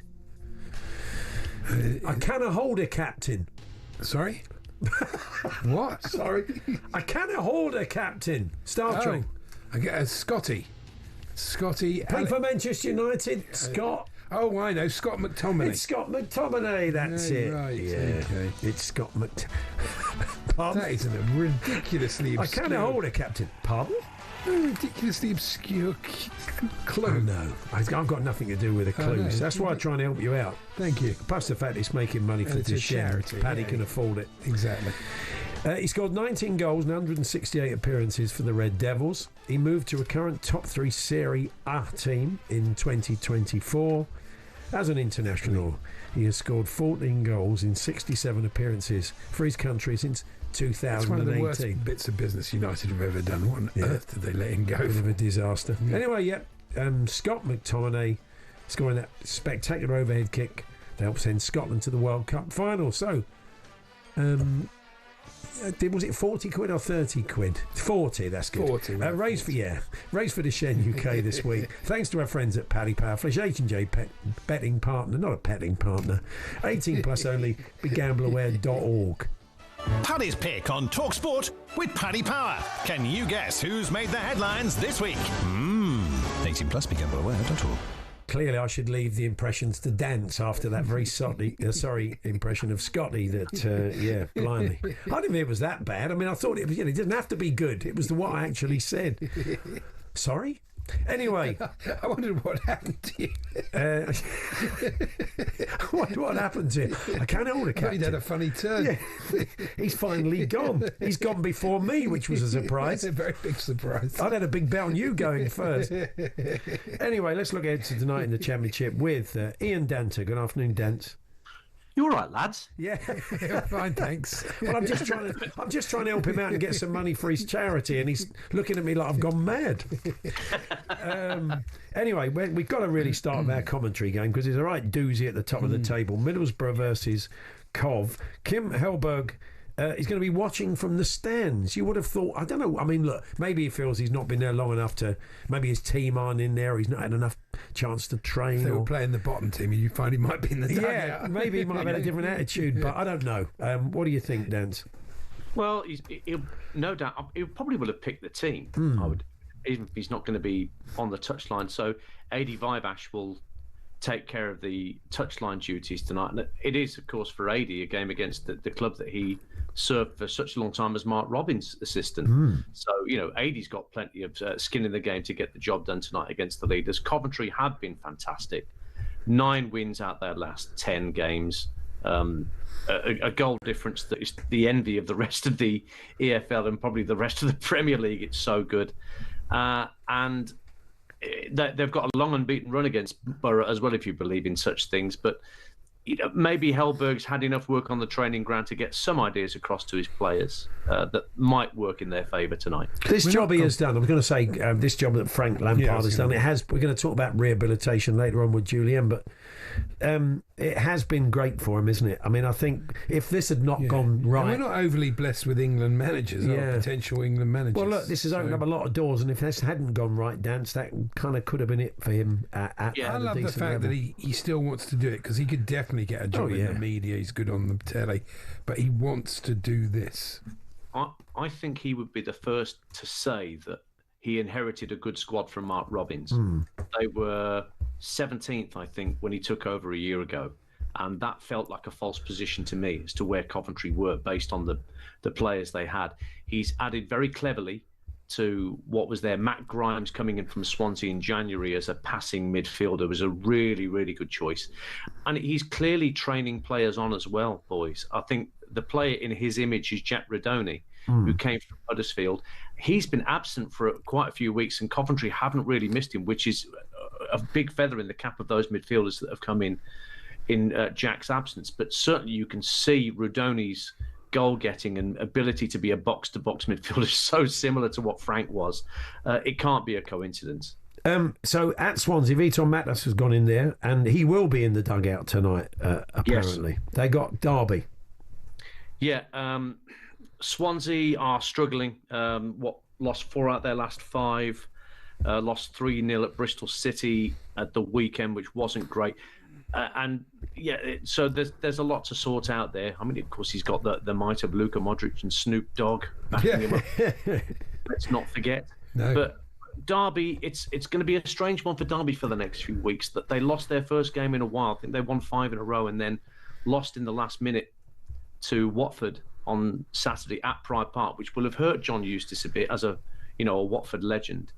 So they're going to the Swansea.com stadium, and I think they're without Carlton Morris, their star striker, for a little while. I don't know how long he's out for, but he injured himself early on against Watford, and he's not going to feature. And he's been their main source of goals this season, Carlton Morris. So Derby have got to find another way to get the goals that they need. But Swansea definitely needed a pick-me-up. It wasn't quite working once Alan Sheehan took the job permanently. He did okay as an interim, but the old classic adage, once it becomes permanent, somehow something doesn't click. Well, that leads us on to Saints versus Leicester City, because Tonder Eckert is doing a great job there as an interim, and they may be considering that. Look, sometimes it can work out, but there are, as we've seen over the years, pitfalls with that, Dance.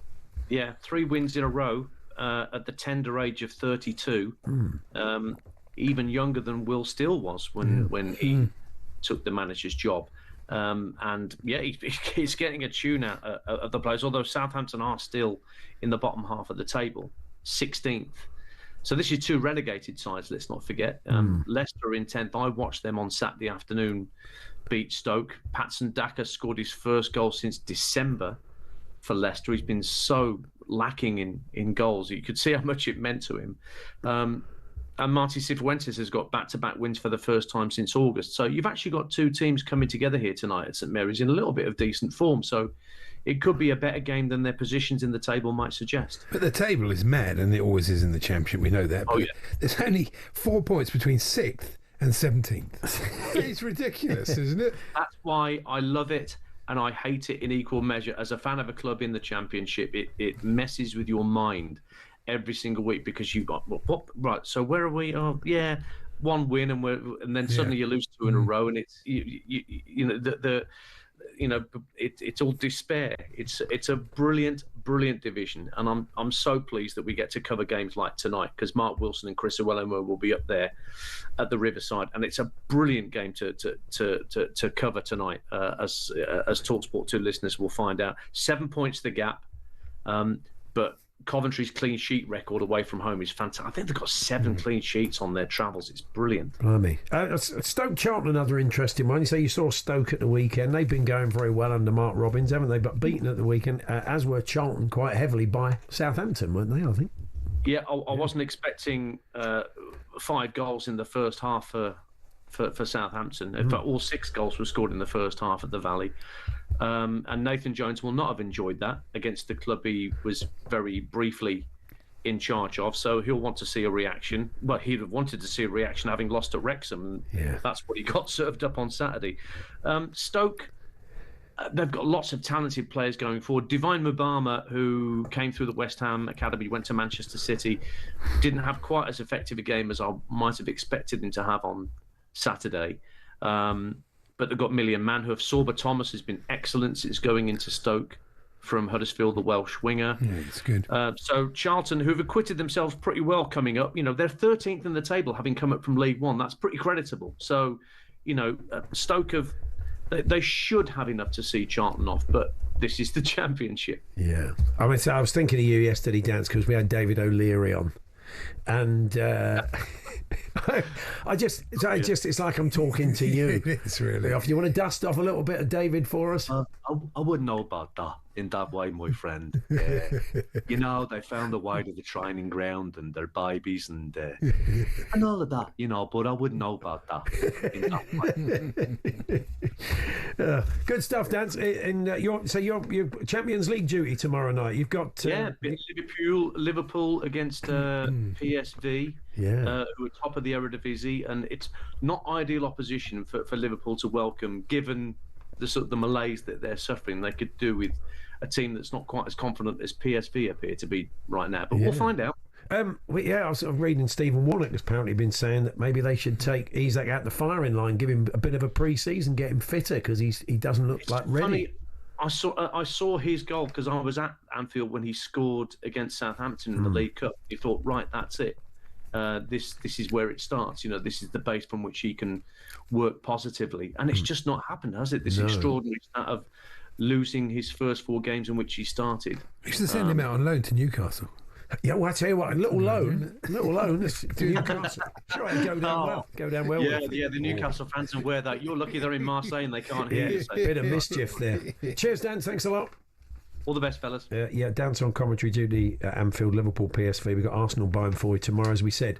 Middlesbrough versus Coventry on talkSPORT 2. And Marseille, Newcastle, and that's where we're going to turn next. And a bit of PSG versus Spurs as well. Julian Laurent, French football expert, joining us in a few moments' time. We're here with the good friends at Toolstation. Unmissable deals, great offers on hundreds of trade brands. Next stop, Toolstation.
Hello and welcome to talkSPORT Goals. We're taking you through what should be another busy day of football. Chance to win it! We don't need to do that, guys. I'm going to owe you an apology. How would you get to that conclusion? That's a weak mentality. Oh, get out of it.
We can achieve great things this year. It's onto his left foot, stands up the cross, John Linton! Heads it in from close range! Showcasing what we're capable of from a physical perspective. Oh my word! Newcastle 2, Man City 1! Harvey Barnes has scored 2 in 4 minutes! The way that they're attacking the Champions League, they've got real poise about them. These players have got that experience to come into this season's Champions League again. They're a match for any team in the Champions League. Marseille really need to win this. Aubameyang inside the area, charge and equalises! Brilliant finish from Pierre-Emerick Aubameyang! It may well be the case that they need to look at their away form, but I don't see that there's a huge problem at Newcastle. I think they're margins away. Just got to try and win each game, and this will be a very difficult game and a testing environment for us. Yes, it's our commentary game this evening. Adrian Durham, your host, Sam Matterface, Stuart Pearce, your commentary team for Marseille versus Newcastle. Some familiar faces in the dugout and on the pitch for Marseille. Among them, Mason Greenwood, who's sort of a period of rehabilitation out there, has become very popular with Marseille fans. Julien Laurent, French football expert, joins us now. Hi, Jules. Hello, boys. Yes, it's an interesting story, is it, of Mason Greenwood. It's the first time I think he's come up against an English side since he left Manchester United, but he has become a very popular figure amongst his teammates at Marseille and indeed amongst the fans. Yes, you're right, Paul. That's very true. He's been one of Ligue 1's best players this season. He was very good last year already, but he's the top goal scorer this year. He's the front page of L'Equipe here with Pachao, you can see, and there's an article inside as well, inside the paper this morning, about the image that, the status that he might have in England, which is a bit different than here, although because it's his second season, we don't really talk too much about what happened off the pitch before. It's very much what he's doing on the pitch. Although I think there's also a feeling, I was doing a radio show in Paris last night, where they found it also difficult to judge him as a footballer when you know what happened before too. So I think outside of Marseille fans, there's still that feeling about Mason Greenwood in France, quite similar, I would believe, to the one in England as well. On the face of it, Newcastle have had a much better Champions League campaign so far than Marseille. They've only taken 3 points. What's gone wrong so far? That's a good question. And again, I'll show you that front page of L'Equipe, because he says, I know both of your French is very good, but just for the people whose French is not as good as yours, already the countdown, as in already they need points now. And they have to win. We heard on the little clip earlier, Andy Brassel saying that as well, because they were great against Ajax and they won. They played well Real Madrid in the first game. Probably deserved the draw, didn't get it. 2 penalties by Mbappe. They were very good against Sporting until they got a man down, and Emerson, the former West Ham left back, got sent off, and that changed the whole game.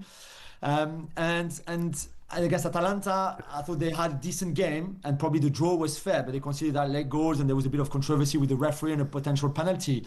And here we are, and 3 points is not enough. And if they don't win today, I think the hope of qualification would be very slim then. So they know they're against it. They know they have their back to the wall. And I think as much as they would have that kind of extra motivation to really win tonight, they also know what a difficult game this is going to be, even if Newcastle's form away from home in the Premier League hasn't been that great. As we said, a lot of familiar names in and around the team. Roberto De Zerbi, of course, former Brighton manager. Pierre-Emerick Aubameyang playing up front at the moment. Angel Gomez, Pierre-Emile Højbjerg was at Tottenham, Emerson who was at Chelsea. So, yeah, the Newcastle players will be familiar with a lot of the players on the pitch.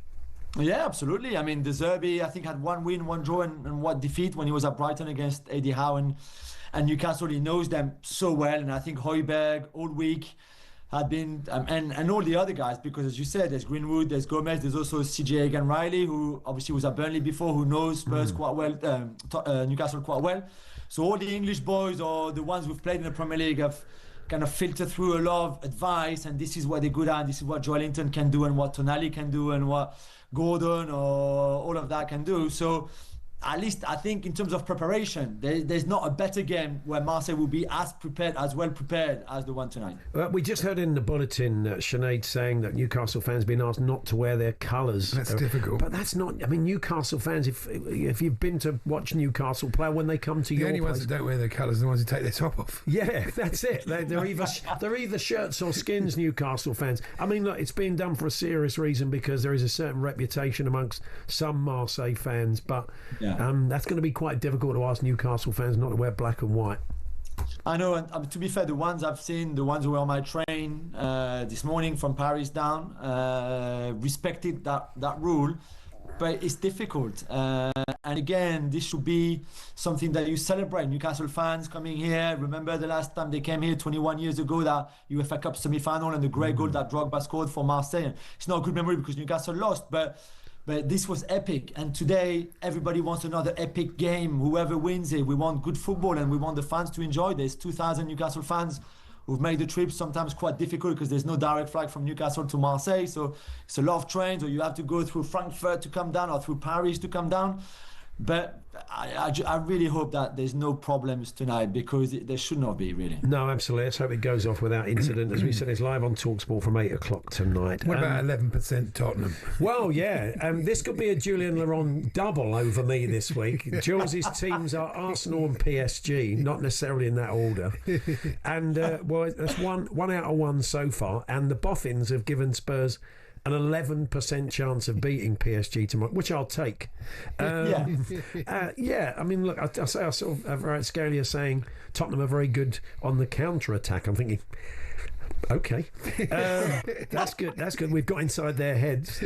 I mean, the best thing is it a free hit for Spurs tomorrow night, George? You think really? I think a bit. The way I see it, well, you can't be as bad as you were on Sunday anyway. So at least hold my beer, I believe the phrase is. He had a good result against them in the summer. So no, he did. I mean, that was playing three at the back, doing exactly what we tried. Apparently, Paulinho said we tried to do what we did against PSG, but it didn't quite work out. I think that's an understatement. No. But I mean, it'll be interesting. I don't think there'll be three after what happened at the Emirates on Sunday. I don't think they'll be going three at the back again, Jules.